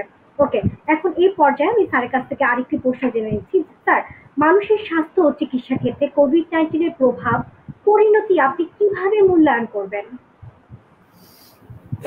এটা একটা অত্যন্ত গুরুত্বপূর্ণ প্রশ্ন, এই কারণে যে এর কোভিড-19 কিন্তু পুরো মানব জাতির জন্য একটি শক, বড় ধরনের মনস্তাত্ত্বিক শক। অন্যান্য শক তো রয়েছেই, অর্থনীতি, সামাজিক ইভেন পারিবারিক, বিভিন্ন শিক্ষাক্ষেত্র। আমি বইতে প্রত্যেকটি একটি একটি করে তুলে ধরেছি, এখানে এত বিস্তারিত যাব না, সময় আমাদের শেষ হয়ে আসছে। তো এটি একটি বড় ধরনের শক, বিশেষ করে মনস্তাত্ত্বিক শক। আর আপনারা জানেন মানুষের যে কোনো একটি গুরুত্বপূর্ণ অঙ্গনের পরিবর্তন কিন্তু সম্পূর্ণ মানুষটিকে প্রভাবিত করে, ইভেন তার কনস্টিটিউশনে পরিবর্তন আনতে পারে। ডক্টর কাঞ্জিলাল, আমাদের উপমহাদেশের একজন বিখ্যাত চিকিৎসক ডক্টর জে এন কাঞ্জিলাল, একটা প্রবন্ধে বলেছিলেন যে বিশ্বযুদ্ধের আগে আমি চিকিৎসা করতাম, বিশ্বযুদ্ধের পরেও চিকিৎসা করছি। এই 20 বছরের ব্যবধানে আমি দেখতে পাচ্ছি বিশাল পার্থক্য। আগে যত যে পরিমাণ ইমপ্রুভমেন্ট আসতো এখন সেই পরিমাণ ইমপ্রুভমেন্ট আসে না। যেভাবে আরোগ্য করতে পারতাম এখন করা যায় না। কেন? এই বিশ্বযুদ্ধের প্রভাব। এটা একটা শক। আমার মনে হয় সমগ্র মানুষের এত বড় পরিবর্তনের মধ্য দিয়ে বিশ্বযুদ্ধ ছাড়া কিন্তু আর কোনো সময় মানব জাতি যায়নি। আমাদের এই গুরুত্বটা বুঝতে হবে। ইতোমধ্যে long Covid, corona phobia, lockdown syndrome, বিভিন্ন শব্দগুচ্ছ আমরা শুনতে পাচ্ছি, দেখতে পাচ্ছি। ডক্টর অজিত কুলকার্নি তো করোনা ফোবিয়ার একটা রূপরেখা তৈরি করেছেন। যদিও এই পরিবর্তন তাকে যদি প্রকৃত দৃষ্টিভঙ্গি দিয়ে বিচার না করি, রোগীদের মধ্যে যে শকটা গেল, এই শকটাকে যদি আমরা, এর প্রভাবটাকে যদি আমরা উপেক্ষা করি, তাহলে নিশ্চিত থাকুন যে এর আরোগ্য ক্রিয়াটিতে ব্যাহত হবে। আগে যেভাবে আরোগ্য করতে পারতেন, যে রোগীতে যে ওষুধটি যাচ্ছিল কিংবা যেভাবে উন্নতি হচ্ছিল, তা হবে না। আমাদের এই প্রভাবটিকে মাথায় রাখতে হবে, রোগীদের মধ্যে বুঝতে হবে। আমি করোনা ফোবিয়ার রোগী পেয়েছি, একাধিক রোগী পেয়েছি। ইভেন প্যানিক সৃষ্টি হয়েছে, মানসিকভাবে বিধ্বস্ত হয়ে অ্যাকিউট ম্যানিয়াতে চলে গিয়েছে। আমি কিন্তু পেয়েছি লং কোভিডের প্রচুর রোগী পেয়েছি, খুব বিপর্যস্ত অবস্থায় ভুগছে, তার কনস্টিটিউশন চেঞ্জ। এখন আমি এই মানসিক প্রভাব, বিবেচ্য বিষয়, এই সমস্ত কিছুকে যদি বিবেচনা না করি, আমার বইতে এগুলো তো উল্লেখ করেছি, রেপার্টোরিয়াল পরিচিতি, এগুলোতে কোন কোন রুব্রিকগুলো দরকার হতে পারে, এই মনস্তাত্ত্বিক প্রভাব, মানসিক প্রভাব বা এই পরিবর্তনগুলোকে বিবেচনা করার জন্য কি কি নতুন রুব্রিক হয়েছে সেগুলো সব আমি সেখানে দিয়েছি। কিন্তু কথা হচ্ছে, আমরা নিজেরা যদি এ ব্যাপারে সচেতন না হই, এই পরিবর্তনকে যদি আমরা না দেখি, তাহলে অন্ততপক্ষে যারা মানুষকে আরোগ্যকারী চিকিৎসা করছেন, কনস্টিটিউশনকে সংশোধন করার বা এন্টি মায়াজমেটিক চিকিৎসা করে যাচ্ছেন, তারা কিন্তু বিপদগ্রস্ত, মানে বিপর্যস্ত অবস্থায় পড়ার সম্ভাবনা রয়েছে। ডাক্তার কামজিলাল কিন্তু এক বিশ্বযুদ্ধের থেকে এই সাক্ষ্যটি দিয়েছিলেন। আমিও বলছি কিছুদিন আগের পরিস্থিতি আর কিছুদিন পরের পরিস্থিতি মানব জাতিতে বহু ফ্যাক্টর যুক্ত হয়েছে। অর্থনৈতিক ফ্যাক্টর, তার মন, কনস্টিটিউশন সমস্ত কিছুতে প্রভাব বিস্তার করছে। শিক্ষার ফ্যাক্টর বহু মানুষের মধ্যে জাস্ট বিপর্যয় তৈরি করেছে। অর্থনীতির কথা তো বলারই অপেক্ষা রাখে না। আজকে আমরা রেপার্টরি থেকে এই রুব্রিকগুলো দেখতে পাচ্ছি না, এগুলোর থেকে কি মানুষের ক্রনিক রোগ তৈরি হতে পারে? কনস্টিটিউশন কি পরিবর্তন হবে না? কাজেই মানুষের এই মনস্তাত্ত্বিক সমস্যা, এই মনস্তাত্ত্বিক এই কোভিড-19 প্রভাব বা এর যে পরিণতি, এর মনস্তাত্ত্বিক যে পরিবর্তন, কনস্টিটিউশনাল যে পরিবর্তন, এই সমস্ত কিছুকে বিবেচনা করে তাকে কিভাবে নিরসন করা যায় তার সুচিন্তিতভাবে পদক্ষেপ নিতে হবে, কাজ করতে হবে। অন্ততপক্ষে হোমিওপ্যাথিক চিকিৎসকদের, যারা মানুষ হলিস্টিক্যালি চিন্তা করেন এবং সমগ্র মানুষকে সম্পূর্ণভাবে দেখতে অভ্যস্ত। তো এই হচ্ছে মূল কথা। মনে রাখতে হবে যে জীবনী শক্তির ভারসাম্যই মানুষকে সুস্থ রাখে। তো এই যে জীবনী শক্তি, যে ঘটনাগুলোর মাধ্যমে, এই প্রত্যেকটি ঘটনা, কোভিড-19 যে ঘটনাগুলো ঘটছে তার প্রত্যেকটি আমাদের জীবনী শক্তিতে প্রভাব রাখছে, আমাদের জীবনী শক্তির পরিবর্তন ঘটছে এবং এই পরিবর্তনের সাপেক্ষে আমাকে নতুন ভাবে চিন্তা করতে হবে, এটা বলার অপেক্ষা রাখে না।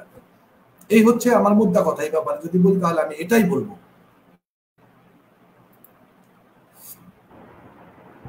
অনেক ধন্যবাদ স্যার। আচ্ছা, এই পর্যায়ে আপনি আপনার কথার সূত্র ধরে বলতে চাই যে আপনি বললেন যে জীবাণু শক্তি ভারসাম্যই মানুষকে সুস্থ রাখছে।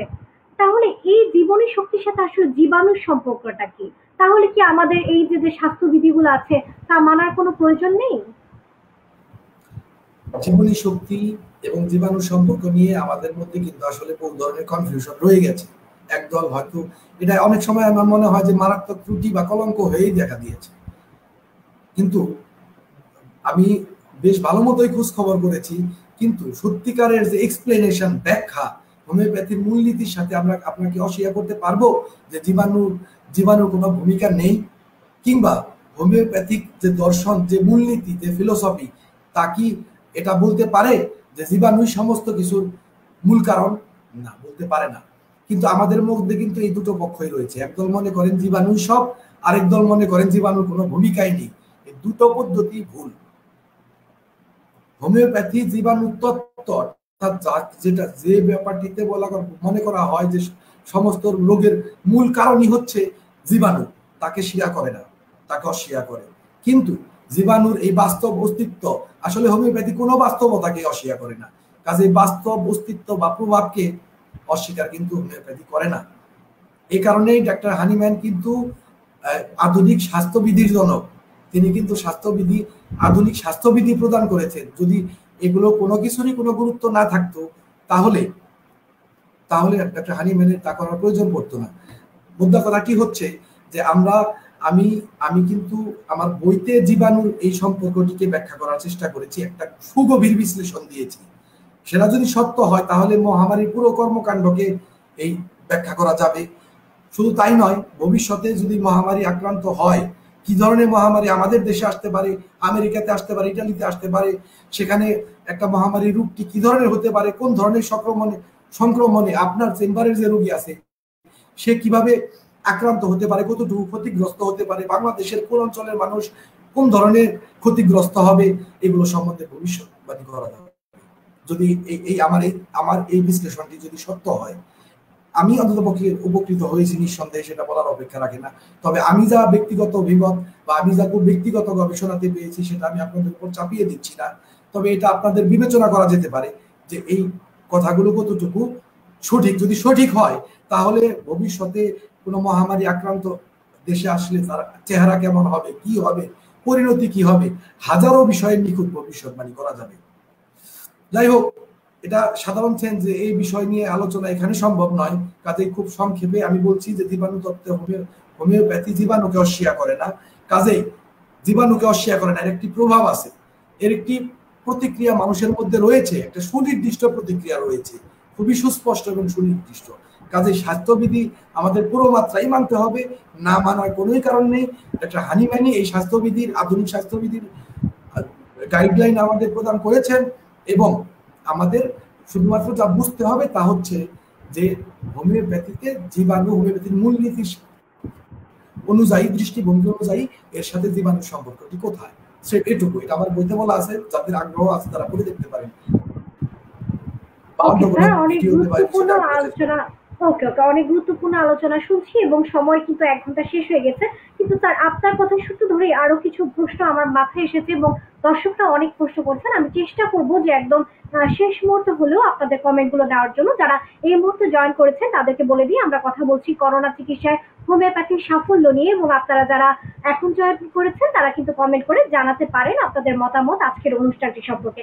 আচ্ছা স্যার, এই পর্যায়ে আমি আপনার কাছে একটি প্রশ্ন করতে চাই। এটা আমি মনে করি যে জনসাধারণ যারা দেখছেন তাদের অনেকের মনে এই প্রশ্নটা হতে পারে যে আপনি বলেছেন যে জীবাণু নিয়ে কথা বলতে গেলেই যেহেতু আমাদের ভাইরাস এবং অ্যান্টিবায়োটিক নিয়ে কথা চলে আসে, তো মানে ব্যাকটেরিয়া নিয়ে কথা চলে আসে।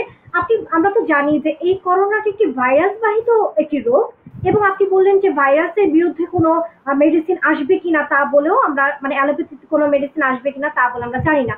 কিন্তু আমরা দেখতে পাচ্ছি এই করোনার ক্ষেত্রে যত্রতত্র অ্যান্টিবায়োটিক ব্যবহার করছেন অ্যালোপ্যাথিক ডক্টররা, বা আমরা যারা জনসাধারণ আছি ফেসবুকে দেখতে পাচ্ছি যে কিছু হলেই আমরা অনেক বেশি অ্যান্টিবায়োটিক খাওয়ার কথা বলছি, বিভিন্ন অ্যান্টিবায়োটিক খাচ্ছে। তো সেই ক্ষেত্রে আসলে করোনা মোকাবেলায় অ্যান্টিবায়োটিক আসলে কতটা গুরুত্বপূর্ণ ভূমিকা রাখছে, বা এর কোনো ক্ষতিকর প্রভাব আছে কিনা আপনি যদি সেটা একটু বলতেন জনসাধারণের জন্য। বলছি, ধন্যবাদ। এটা একটা গুরুত্বপূর্ণ, বিশেষ করে জনসাধারণের একটি জানাটা সবচেয়ে বেশি গুরুত্বপূর্ণ।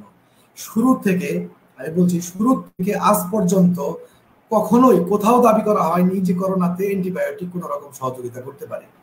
সিডিসি এবং ওয়ার্ল্ড হেলথ অর্গানাইজেশন সুস্পষ্টভাবে অস্বীকার করে গেছে যে অ্যান্টিবায়োটিক এক্ষেত্রে কোনো ধরনের সহযোগিতা করবে না।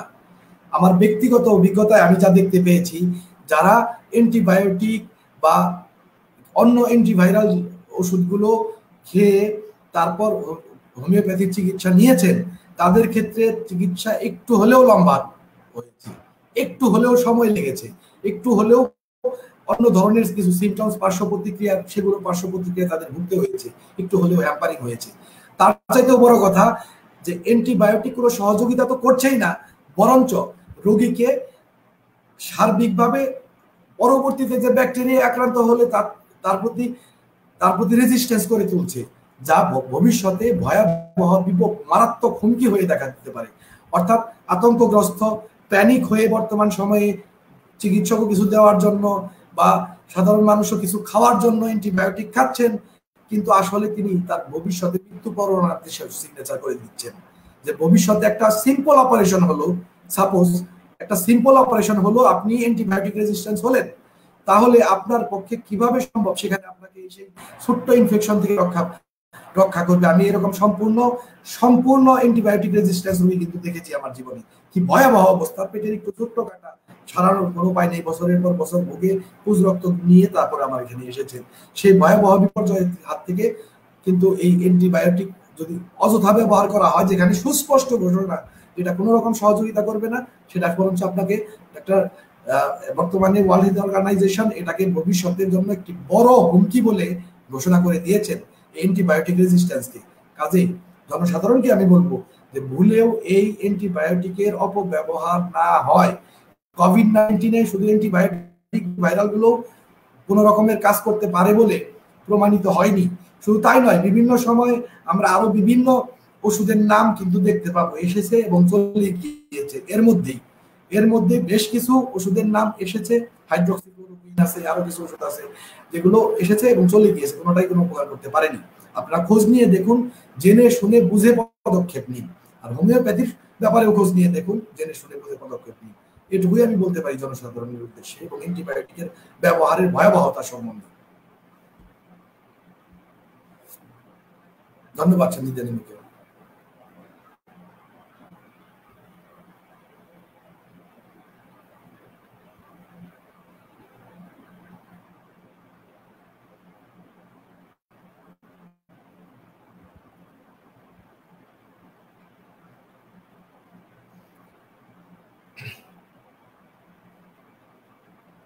কোনো কারণে হয়তো ডাক্তার সঞ্জিতা নিমু কানেক্ট করতে পারছেন না, সেক্ষেত্রে আমি যেহেতু দর্শকরা আছেন এবং আমার কথা শুনতে পাচ্ছেন, তিনি ফেরা পর্যন্ত আমি একটু কথা বলি একটা গুরুত্বপূর্ণ বিষয় নিয়ে। তা হচ্ছে আমি একটু আগে বলেছিলাম যে কেন দ্বিতীয় দফাটি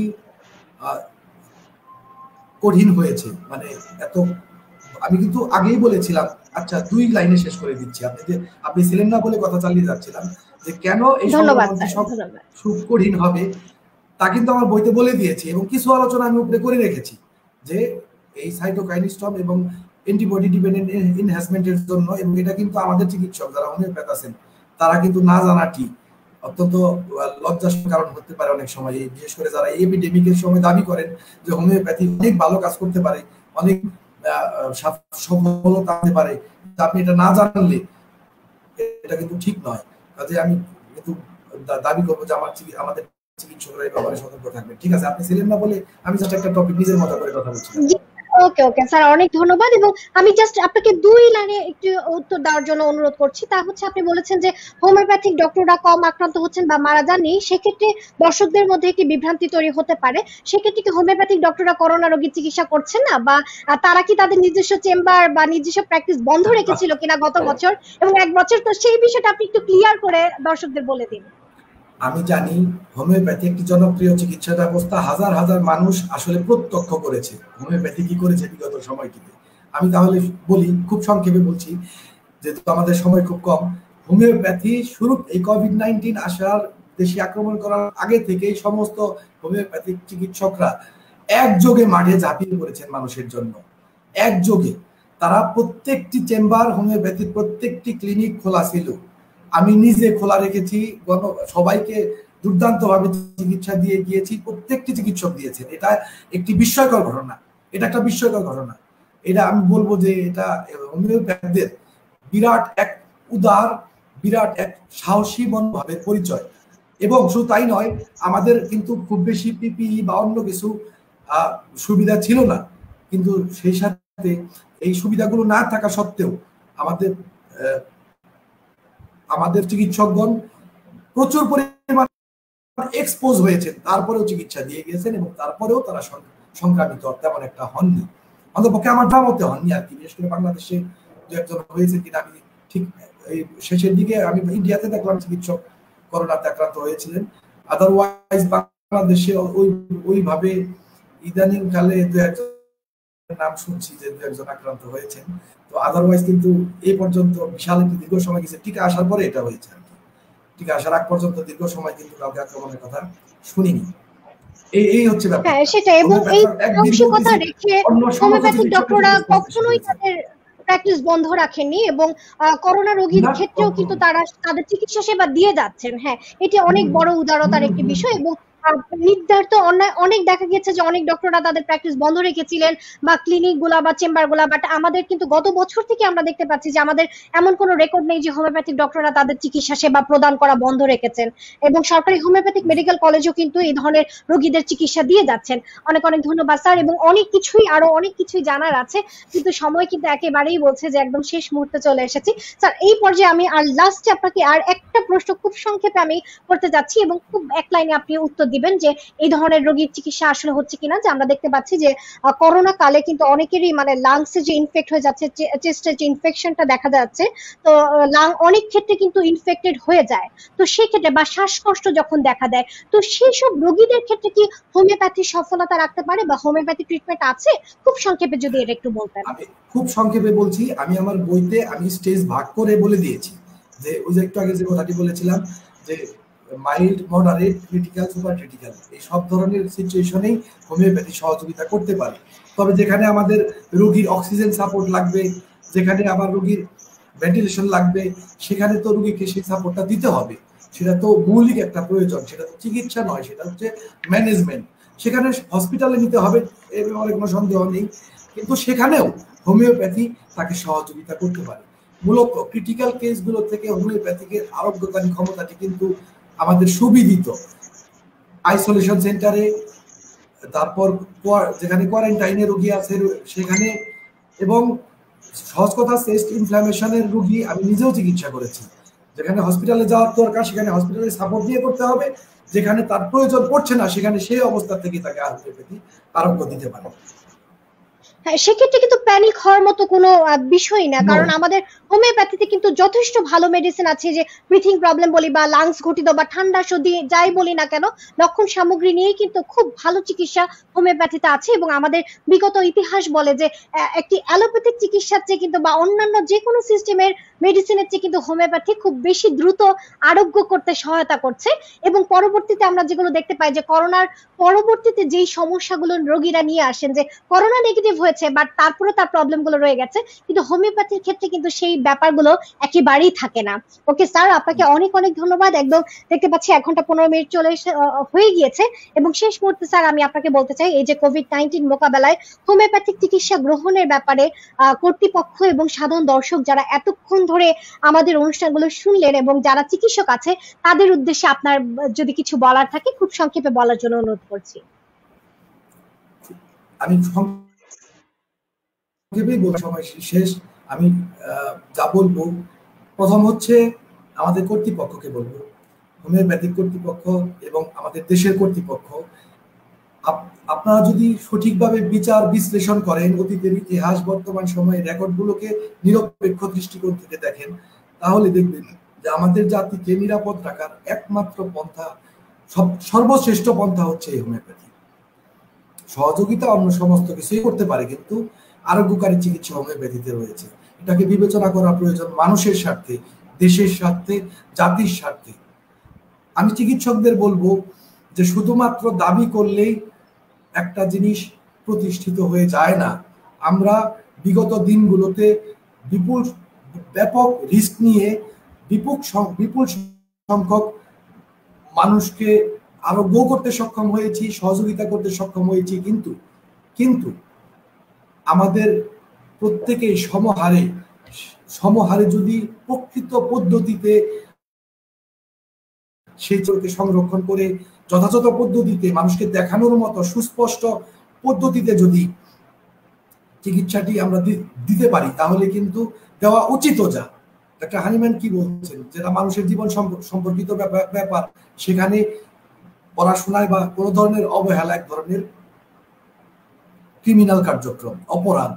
আমরা চিকিৎসকরা কিন্তু এই অপরাধটি করতে পারি না। করোনার চিকিৎসা যারা করছেন তাদের উচিত এই সম্পূর্ণ বিষয়টি বিভিন্ন গ্রুপ, পেজ, ফোরাম এগুলোতে পর্যালোচনা করে সম্পূর্ণ বিষয়টিকে আয়ত্ত করে নিয়ে যথাযথভাবে চিকিৎসা করা, সেই চিকিৎসার রেকর্ড রাখা, যেন আজ থেকে 100 বছর পর আমাদের পূর্বসূরীরা মানুষকে বলতে পারে, এই যে আমাদের উত্তরসূরীরা বলতে পারে আমাদের পূর্বসূরী এই যে এইভাবে একটা মহামারীকে প্রতিহত করেছিল। আজকে আমরা স্বীকৃতি যদি সর্বত্র নাও পাই, একদিন না একদিন তো স্বীকৃতি দিতেই হবে। সত্যকে তো আর কতদিন চেপে রাখা যাবে। আর আমি সাধারণ মানুষকে বলবো যে বুদ্ধিমত্তার লক্ষণ হচ্ছে চিন্তা করা, বিচার করা, বিশ্লেষণ করা। আপনাকে মস্তিষ্ক এই কারণে দেওয়া হয়েছে। বিগত দিনগুলোতে হোমিওপ্যাথিকে আপনি দেখুন, বিবেচনা করুন, এর পদ্ধতিগুলোকে যৌক্তিকভাবে বিশ্লেষণ করুন। আমার লেখায় আমি বহু যুক্তিকে তুলে ধরেছি, সেগুলোকে মূল্যায়ন করুন, পারিপার্শ্বিকতাকে অবলোকন করুন, যারা হোমিওপ্যাথির সেবা পেয়েছেন তাদের জিজ্ঞাসা করুন, তারপর আপনার সিদ্ধান্ত নিন যে আসলে করণীয়টি কি। যদি হোমিওপ্যাথি শ্রেষ্ঠ হয়ে থাকে, আমি যা দাবি করে আসছি আজকের পুরো আলোচনাতে, আমি যা দাবি করলাম, যদি হোমিওপ্যাথি শ্রেষ্ঠ হয়ে থাকে, তবে আপনারা যত বেশি হোমিওপ্যাথিকে সম্প্রসারিত করবেন, বিস্তৃত করবেন, তত তাড়াতাড়ি আমাদের এই জাতি মুক্তি পাবে। আপনারা যত সাধারণ মানুষ সচেতন, তো জাতি মুক্তি পাবে এই নিদারুণ বিপর্যয়ের হাত থেকে। তো এই কারণে আমি সর্বপক্ষকে, কর্তৃপক্ষ, সাধারণ মানুষ, চিকিৎসক সমাজ, সর্বপক্ষকে অনুরোধ করব যথাযথ গুরুত্ব ও সচেতনতা সহকারে এই বিষয়টিকে উপলব্ধি করে তার মোকাবেলা করার জন্য। হোমিওপ্যাথি করোনা মোকাবেলায় সফল, সেটাকে আরো আমরা সবাই মিলে দুর্দান্ত ভাবে প্রমাণ করি। এটাই হচ্ছে আমার সবার কাছে চাওয়া, প্রার্থনা, প্রত্যাশা। ধন্যবাদ সবাইকে। অনেক ধন্যবাদ স্যার, অনেক ধন্যবাদ আপনার মূল্যবান সময় আমাদেরকে দেওয়ার জন্য। এবং পবিত্র মাহে রমজানের মধ্যে আপনি রোজা রাখা অবস্থায় আমাদের সাথে উপস্থিত হয়েছেন এবং এত সুন্দর আলোচনা করেছেন, এর জন্য আমরা আপনাকে বাংলাদেশ অনলাইন হোমিওপ্যাথিক ফোরামের পক্ষ থেকে অনেক অনেক শুভেচ্ছা জানাচ্ছি স্যার। এবং আজকে দেখতে পাচ্ছি অনেক অনেক কমেন্ট এসেছে, এবং কিছু কমেন্ট যদি আমি না নিই তাহলে অথবা অন্যায় হয়ে যাবে, তাই আমি চেষ্টা করছি খুব অল্প সময়ের মধ্যে গুরুত্বপূর্ণ কিছু কমেন্ট নিয়ে আসার জন্য। ওকে স্যার, আশা করি আপনি আমার সাথেই থাকবেন। ওকে। আমি শুরু থেকে একটু অনেক কমেন্ট এসেছে আপনাদের। ধন্যবাদ যারা এতক্ষণ সাথে ছিলেন এবং কমেন্ট করেছেন। পাপি আক্তার বলছেন, আপু আপনি কেমন আছেন? আলহামদুলিল্লাহ অনেক বেশি ভালো আছি, আপনাদের সকলে দোয়া, এবং আপনি কেমন আছেন কমেন্ট করে জানিয়ে দিন। ওকে, আমাদের সৌরভ লিখেছেন, স্যার আমরা হোমিওপ্যাথি দিয়ে কেন করোনায় কাজ করছি না? অবশ্যই আমরা হোমিওপ্যাথি দিয়েই কিন্তু কাজ করছি। আমরা যারা প্র্যাকটিসিং হোমিওপ্যাথিক ডক্টর আছি তারা কিন্তু অবশ্যই করোনায় হোমিওপ্যাথিক চিকিৎসা দিয়ে যাচ্ছি। ওকে, এবং আমরা তো কোনো রোগীর নাম ধরে চিকিৎসা করি না, সেক্ষেত্রে কিন্তু আমরা লক্ষণগুলো নিয়ে আমরা সেই সকল রোগের কিন্তু চিকিৎসা দিয়ে থাকি।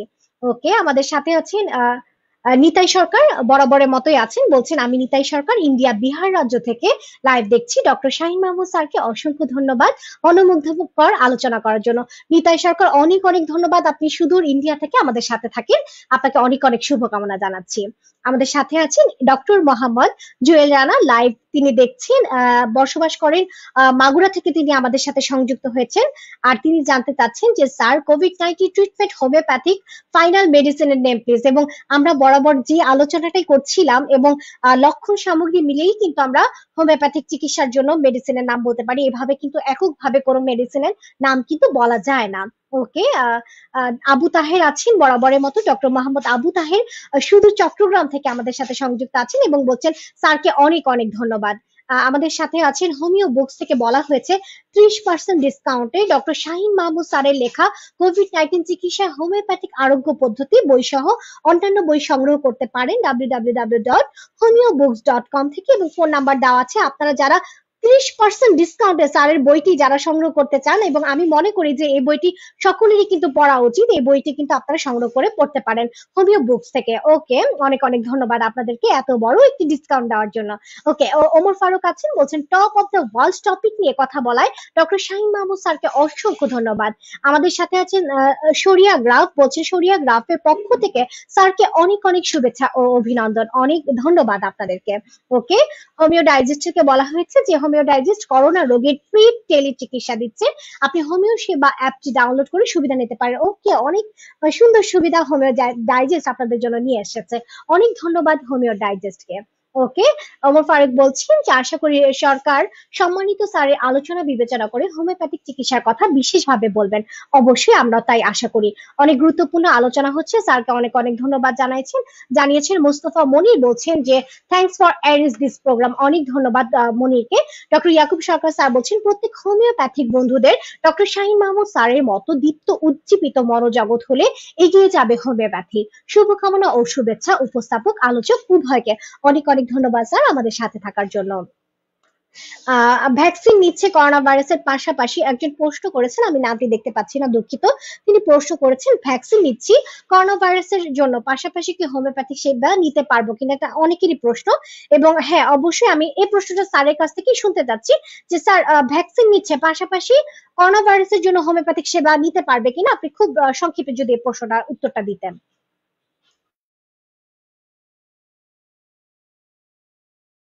স্যারকে অনুরোধ করবো মাইক্রোফোনটি আনমিউট করে কথাটি বলার জন্য। যারা ভ্যাকসিন নিচ্ছেন তারা যদি হোমিওপ্যাথিক সেবা নেন, হোমিওপ্যাথিক চিকিৎসা নেন, তাতে কোনো পার্শ্ব প্রতিক্রিয়ার সম্ভাবনা নেই।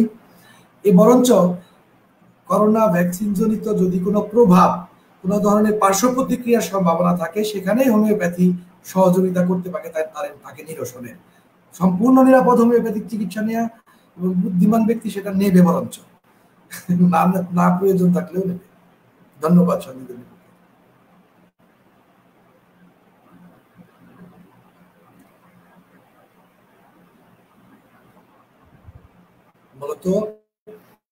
অনেক ধন্যবাদ স্যার আপনাকে। এবং আমি আরেকটি কমেন্ট পড়ে নিচ্ছি, বলছেন যে বর্তমান বিশ্বে সবচেয়ে গুরুত্বপূর্ণ একটি বিষয় নিয়ে আলোচনা করার জন্য স্যারকে অসংখ্য ধন্যবাদ। এই বছর করোনা আক্রান্ত রোগীদের চিকিৎসা অনেক হোমিও ডক্টর করেছেন, কিন্তু ফেসবুক কোম্পানি বিভিন্ন বিধি নিষেধ থাকার কারণে কেসগুলো তেমন ভাবে দেওয়ার সাহস পাচ্ছেন না। সেই মুহূর্তে করোনা নিয়ে লাইভ অনুষ্ঠানের আয়োজন সত্যি সাহসী পদক্ষেপ।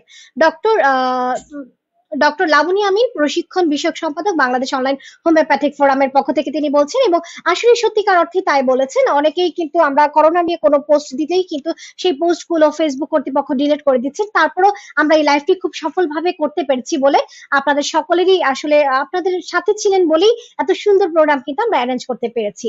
ওকে, রিয়াদ ফেনী থেকে আছেন, বলছেন যে হোমিওপ্যাথি চিকিৎসা সম্পর্কে অনেক অজানা তথ্য জানতে পারলাম, ধন্যবাদ। শাহিন মাহমুদ স্যারকে অনেক ধন্যবাদ আপনাদেরকে আমাদের সাথে থাকার জন্য। ডক্টর এম আবুল কাশিম রামপুরা থেকে আছেন, বলছেন মহাত্মা হ্যানিম্যানের অর্গাননের 4 নং অনুচ্ছেদের স্বাস্থ্য সংরক্ষক। হ্যাঁ, অনেক সুন্দর কমেন্ট করেছেন। ডক্টর শিরিন আক্তার আছে, বলছেন ভেরি ইম্পর্টেন্ট ডিসকাশন। ওকে, করোনা নিয়ে একজন জানতে চেয়েছেন যে করোনা নিয়ে ক্লিনিক্যাল ট্রায়াল কেন হচ্ছে না। ওকে স্যার, অনেকে বলছেন করোনা ভাইরাসে অ্যালোপ্যাথি আর হোমিওপ্যাথি একসাথে সেবন করা যাবে, এটা সত্যতা কতটুকু? অবশ্যই হোমিওপ্যাথি তার নিজস্ব ধারাতেই চিকিৎসা করবে, হোমিওপ্যাথিক মেডিসিন। সো আপনারা অবশ্যই একসাথে ট্রিটমেন্ট করতে পারেন, কিন্তু স্যার যেটা বলে গেলেন সবচেয়ে বুদ্ধিমানের কাজ সেটাই হবে যে আমরা বিভিন্ন ধরনের অ্যান্টিবায়োটিক বা বিভিন্ন ধরনের ওষুধ খেয়ে চিকিৎসা পদ্ধতিকে আরো জটিল না করে যদি আমরা হোমিওপ্যাথিক একজন অভিজ্ঞ ডক্টর শরণাপন্ন হয়ে তার সাথে কন্ট্যাক্ট করে যদি আমরা হোমিওপ্যাথিক মেডিসিন সেবন করি, সেটাই কিন্তু বুদ্ধিমানের কাজ হবে। ওকে, নাজমুল ইসলাম বলছেন যে শুভকামনা রইল। বর্তমানে একজন জানতে চেয়েছেন যে বর্তমানে করোনা নিয়ে হোমিওপ্যাথিক বোর্ড চুপ কেন, সেই প্রশ্ন আমরা কর্তৃপক্ষের কাছে জানাতে চাই। এবং আমরা দেখেছিলাম যে গত বছর যেভাবে হোমিওপ্যাথিক বোর্ড এবং বাংলাদেশ সরকার মাননীয় প্রধানমন্ত্রী যেভাবে এগিয়ে এসেছিলেন, আমরা আশা করব এইভাবে এই বছরও যেন আমরা হোমিওপ্যাথিকে আমরা সেভাবেই যেন আমরা হোমিওপ্যাথিক সাহায্য পেতে পারি, এবং হোমিওপ্যাথিক চিকিৎসা ব্যবস্থাটা নিয়ে যেভাবে গত বছর অনেক বেশি প্রচার হয়েছিল, এই বছরও কিন্তু আমরা সংশ্লিষ্ট যারা আছেন তারা যদি সেভাবে প্রচার করতে পারি, তাহলে কিন্তু এইবারও আমাদের এই যে মহামারীর ওয়েভ, দ্বিতীয় ওয়েভ এসেছে, তা কিন্তু আমরা সবাই মিলে একসাথে কিন্তু আমরা দমন করতে পারবো, প্রতিরোধ করতে পারবো, এবং সেক্ষেত্রে কিন্তু আমরা সংশ্লিষ্ট কর্তৃপক্ষের সহযোগিতা কামনা করছি। ওকে, সাথে আছেন, বলছেন যে বর্তমান সময় কোভিড-19 এর মতো একটি গুরুত্বপূর্ণ বিষয় নিয়ে সময় উপযোগী এবং বিভিন্ন গুরুত্বপূর্ণ দিক নিয়ে সামনে তুলে ধরার জন্য স্যারকে অসংখ্য ধন্যবাদ, এবং সেই সাথে ধন্যবাদ জানাচ্ছি যারা এমন সুন্দর একটি অনুষ্ঠানের আয়োজন করেছেন। ধন্যবাদ আমাদের সাথে থাকার জন্য।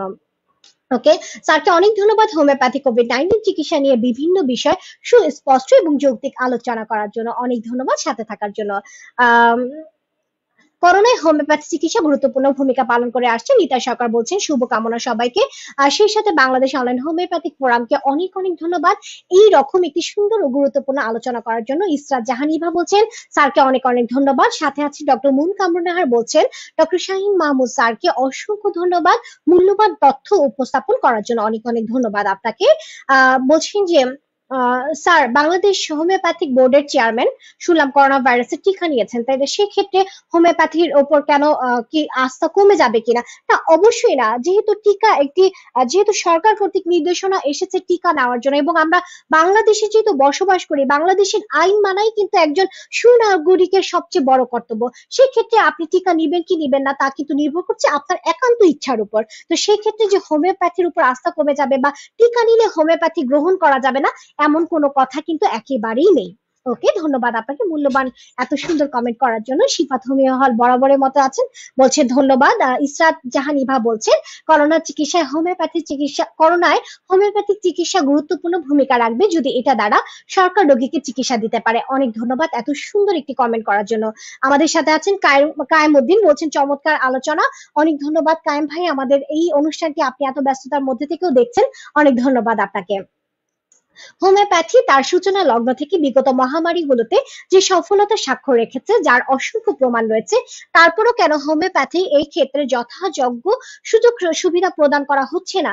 এই ক্ষেত্রে হোমিওপ্যাথদের এই প্রতিবন্ধকতা থেকে উত্তরণের উপায় কি হতে পারে, এবং কিভাবে সকল বাধাকে অতিক্রম করে হোমিওপ্যাথগণ মানবতার কল্যাণে নিজেদের নিবেদন করতে পারবেন? ওকে, আমরা ব্যক্তিগতভাবে আমাদের প্র্যাকটিস থেকে কিন্তু আমরা চেষ্টা করে যাচ্ছি এই চিকিৎসা দেওয়ার জন্য, এবং সংশ্লিষ্ট যারা আছেন আজকের এই প্রোগ্রামের মাধ্যমে আমরা আমাদের মাননীয় প্রধানমন্ত্রীর কাছে কিন্তু আকুল আবেদন জানাতে চাই যে হোমিওপ্যাথিকে যথাযোগ্য সম্মান দেওয়া হোক, এবং গত বছর যেভাবে আমরা প্রচার দেখেছি মিডিয়াগুলোতে, এবারও যদি আমরা সেভাবে প্রচার করতে পারি, তাহলে কিন্তু আমরা এইবারের যে দ্বিতীয় ওয়েভ আছে আমরা কিন্তু সকলে একসাথে হয়ে আমরা কিন্তু সেই প্রতিরোধ গড়ে তুলতে পারবো। ওকে, ডক্টর ইয়াকুব সরকার স্যার বলছেন সরকারের পক্ষ থেকে এই সাপোর্ট পেলে হোমিওপ্যাথিক চিকিৎসা দ্বারা দেশের মানুষ কিন্তু উপকৃত হতে পারবে। অবশ্যই অনেক সুন্দর কমেন্ট করেছেন। রংপুর থেকে শিফাত হোমিও হল দেখছেন। মোস্তফা মনির বলছেন চিটাগাং থেকে তিনি আমাদের সাথে সংযুক্ত হয়েছেন, অনেক ধন্যবাদ। রোগ নির্মূলের হোমিওপ্যাথি শত শত প্রমাণ আছে, কিন্তু এত প্রমাণ থাকার পরেও করোনার মতো এত ভয়ঙ্কর একটা মহামারীতে কর্তৃপক্ষ কেন হোমিওপ্যাথির দিকে নজর দিচ্ছে না? আপনারা কি মনে করেন, এর পিছনে কি কোনো ষড়যন্ত্র আছে? রংপুর থেকে তিনি বলছেন আশা করি আমরা এর সদুত্তর আমরা পাবো, এবং আমরা হোমিওপ্যাথির যে প্রচার গত বছর দেখেছিলাম সেই এবারও আমরা তেমন কিছু সহযোগিতা পাবো সরকারের পক্ষ থেকে, এই আশা আমরা ব্যক্ত করতেই পারি। ওকে, কায়েমউদ্দিন বলছেন যে করোনা সেকেন্ড ওয়েভে আমাদের করণীয় কি, এবং আমরা কিন্তু আজকে আলোচনা করেছি, আশা করি স্যার আপনি এই বিষয়টি জানতে পারবেন। আর আরো শাহিন তানিম বলছেন ডক্টর সাহেবের দৃষ্টি আকর্ষণ করছি, এতগুলো রোগের মধ্যে কমন লক্ষণগুলো বিবেচনা করে ওনার দৃষ্টিতে কোন ওষুধটি বিবেচনা আনা যায় উনি কি বলবেন। অনেক ধন্যবাদ কমেন্টের জন্য। এবং মোস্তফা বলছেন যে in this common symptom of COVID-19, which medicine you can suggest, sir? We know individual patient, individual medicine. What is the name of this book? Okay, sir বইটি সম্পর্কে জানতে চাচ্ছেন, এবং আমরা কিন্তু বিগত আলোচনা দয়া করে আপনারা আবার শুনলে কিন্তু সেই বিষয়গুলো জানতে পারবেন। এবং স্যারের বইটির নাম হচ্ছে COVID-19 চিকিৎসা হোমিওপ্যাথিক আরোগ্য পদ্ধতি। ওকে, এবং ইদ্রিস মজুমদার বলছেন যে মিরপুর থেকে আমাদেরকে দেখছেন, অনেক ধন্যবাদ আপনাকে। ডক্টর নজরুল ইসলাম ভুইয়া স্যার আছেন, আমার সম্মানীয় স্যার, আমাদের স্যার আছেন আমার সাথে, বলছেন যে I am doctor Nazrul Islam Bhuiyan watching this live programme from Shantinagar. Sir আপনাকে অনেক ধন্যবাদ এবং আপনি প্রোগ্রামটি দেখছেন। তাসলিমা আক্তার বলছেন খুবই গুরুত্বপূর্ণ আলোচনা হচ্ছে, ধন্যবাদ হোমিওপ্যাথিক চিকিৎসকদের, অনেক ধন্যবাদ আমাদের সাথে থাকার জন্য। শিফাত হোমিও হল বলছেন বইটি কিভাবে পাবো, এবং আমি সংশ্লিষ্ট যারা আছেন তাদেরকে একটু অনুরোধ করছি তার উত্তরটি রিপ্লাই দেওয়ার জন্য, এবং আমি কিন্তু বলে দিয়েছি অলরেডি। ওকে, অ্যান্টিবডি শিফাত কুমার বলছেন যে অ্যান্টিবডি বাড়ানোর জন্য কোন ধরনের খাবারগুলো খাওয়া উচিত, এবং উত্তর দেওয়ার চেষ্টা করব। ওকে, আমাদের সাথে আছেন সুজন শেখ, বলছেন অনেক গুরুত্বপূর্ণ তথ্য নিয়ে আলোচনা হচ্ছে। বলছেন ডক্টর সানজিদা নিমো এবং ডক্টর শাহিন মাহমুদকে করোনা মোকাবেলায় হোমিওপ্যাথির সাফল্য মূল্যায়ন করার জন্য অনেক অনেক ধন্যবাদ। শিফাত ইসলাম শিফাত কে কমেন্ট করেছে আমি দেখতে পাচ্ছি না, আমি বলে দিয়েছি যে যারা টিকা নিচ্ছেন তাদের কি মানে কোনোভাবে হোমিওপ্যাথির উপর আস্থা কমে গিয়েছে কিনা, মোটেও কিন্তু তা নয়। টিকা এবং হোমিওপ্যাথি দুটি আলাদা বিষয়। ওকে, বলছেন যে ইদ্রিস মজুমদার বলছেন অনুচ্ছেদ 100, 101 এবং 102 পাদটিকা 89 এর আলোকে লক্ষণ সমষ্টি নিয়ে কয়েকটি ওষুধের নাম বলা যাবে কি? ওকে, আরো অনেক কমেন্ট দেখতে পাচ্ছি, এবং এরকম আরো অনেক আলোচনা চাচ্ছেন। সুদীপ্ত মদক আছেন, বলছেন ডক্টর সানজিদার এত সুন্দর বক্তব্য দেওয়ার জন্য অনেক অনেক ধন্যবাদ। আব্দুল্লাহ তানভীর বলছেন এরকম সুন্দর আলোচনা করার জন্য অনেক অনেক ধন্যবাদ। এবং আরো অনেক কমেন্ট দেখতে পাচ্ছি, এবং আমি আন্তরিকভাবে ক্ষমা চেয়ে নিচ্ছি যে যাদের কমেন্ট গুলো পড়তে পারলাম না। আপনারা এত সুন্দর কমেন্ট করে আমাদের সাথে ছিলেন, এবং স্যার শাহিন মাহবুব স্যারকে আজকের এই অনুষ্ঠানে এতক্ষণ তার এত ব্যস্ততার মাঝেও তিনি আমাদের সাথে ছিলেন। এবং স্যার জাস্ট আমি লাস্টে একটু বলে আপনি শেষ করবেন যে ইমিউনিটি বুস্টার মানে ইমিউনিটিকে বাড়ানোর জন্য কোন ধরনের খাদ্য আমরা গ্রহণ করতে পারি, এবং সর্বশেষে আপনাকে বিদায় নেওয়ার জন্য অনেক অনেক অনুরোধ করছি। স্যার মাইক্রোফোনটি আনমিউট করে কথা বলার জন্য অনুরোধ করছি স্যারকে। ইমিউনিটিকে বুস্ট করার জন্য এই পরিস্থিতিতে ভিটামিন সি, ভিটামিন ডি সমৃদ্ধ যে খাবারগুলো রয়েছে, সূর্যালোক লাগানো, এগুলোকে সাজেস্ট করা হচ্ছে। কিন্তু আমার আলোচনাতে আমি বলেছি যে শুধুমাত্র বুস্ট করলে তো হবে না, ব্যালেন্সিং এর প্রয়োজন পড়ে। ব্যালেন্সিং যদি না হয় তাহলে কিন্তু শুধু বুস্ট করে থেকে রক্ষা পাওয়া যাবে না। যারা আলোচনাটি শোনেননি আগের অংশটুকু তারাই সম্ভবত এই কমেন্টস গুলো করেছেন। তো যাই হোক, আপাতত ফলমূল, ভিটামিন সি, ভিটামিন ডি লাগানো শরীরে, এগুলো সবচাইতে দুর্দান্ত উপকারী বলে বিবেচনা করা হয়। এছাড়া জিঙ্ক বা অন্যান্য মাল্টিভিটামিন অনেক চিকিৎসক, অ্যালোপ্যাথি চিকিৎসক ব্যবহার করছেন ইমিউনিটি বুস্ট করার জন্য। এই হচ্ছে প্রসঙ্গত বলতে গেলে সংক্ষেপে যদি বলি। অনেক ধন্যবাদ স্যার আপনাকে, এবং অনেক মূল্যবান সময় দেওয়ার জন্য। এবং 1 ঘন্টা প্রোগ্রাম কিন্তু আমরা দর্শকের চাহিদায়, দর্শকের এত কমেন্টে কিন্তু আমাদের 1 ঘন্টা প্রোগ্রাম আমরা কিনে নিয়ে 1 ঘন্টা 33 মিনিট করেছি। স্যার আপনাকে অনেক অনেক ধন্যবাদ। আশা করি এইভাবে আপনি আমাদেরকে সহযোগিতা করবেন। বাংলাদেশ অনলাইন হোমিওপ্যাথিক ফোরামের পক্ষ থেকে আপনাকে অনেক অনেক শুভেচ্ছা জানাচ্ছি স্যার। অনেক ধন্যবাদ স্যার আপনাকে।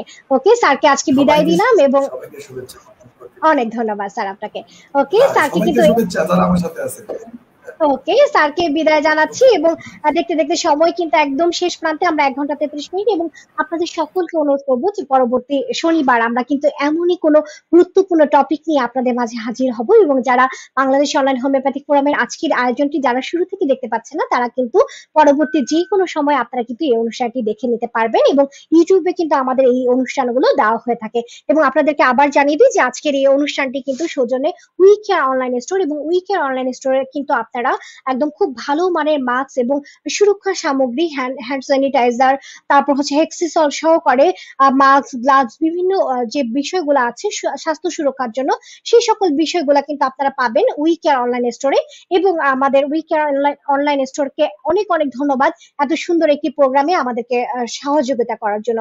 এবং আমি সর্বোপরি কৃতজ্ঞতা জানাচ্ছি বাংলাদেশ অনলাইন হোমিওপ্যাথিক ফোরামকে, এবং আমাদের এত সুন্দর করে লাইভটি আপনারা দেখতে পাচ্ছেন একদম শুরু থেকে শেষ পর্যন্ত, সেই কারণে কিন্তু আমি ধন্যবাদ জানাই ক্রিয়েটিভ ওয়েভ সিডনি অস্ট্রেলিয়াকে। তারা বরাবরের মতো আমাদেরকে আইটি সহযোগিতা দিয়ে আজকের প্রোগ্রামটি সফল করতে সহযোগিতা করেছে।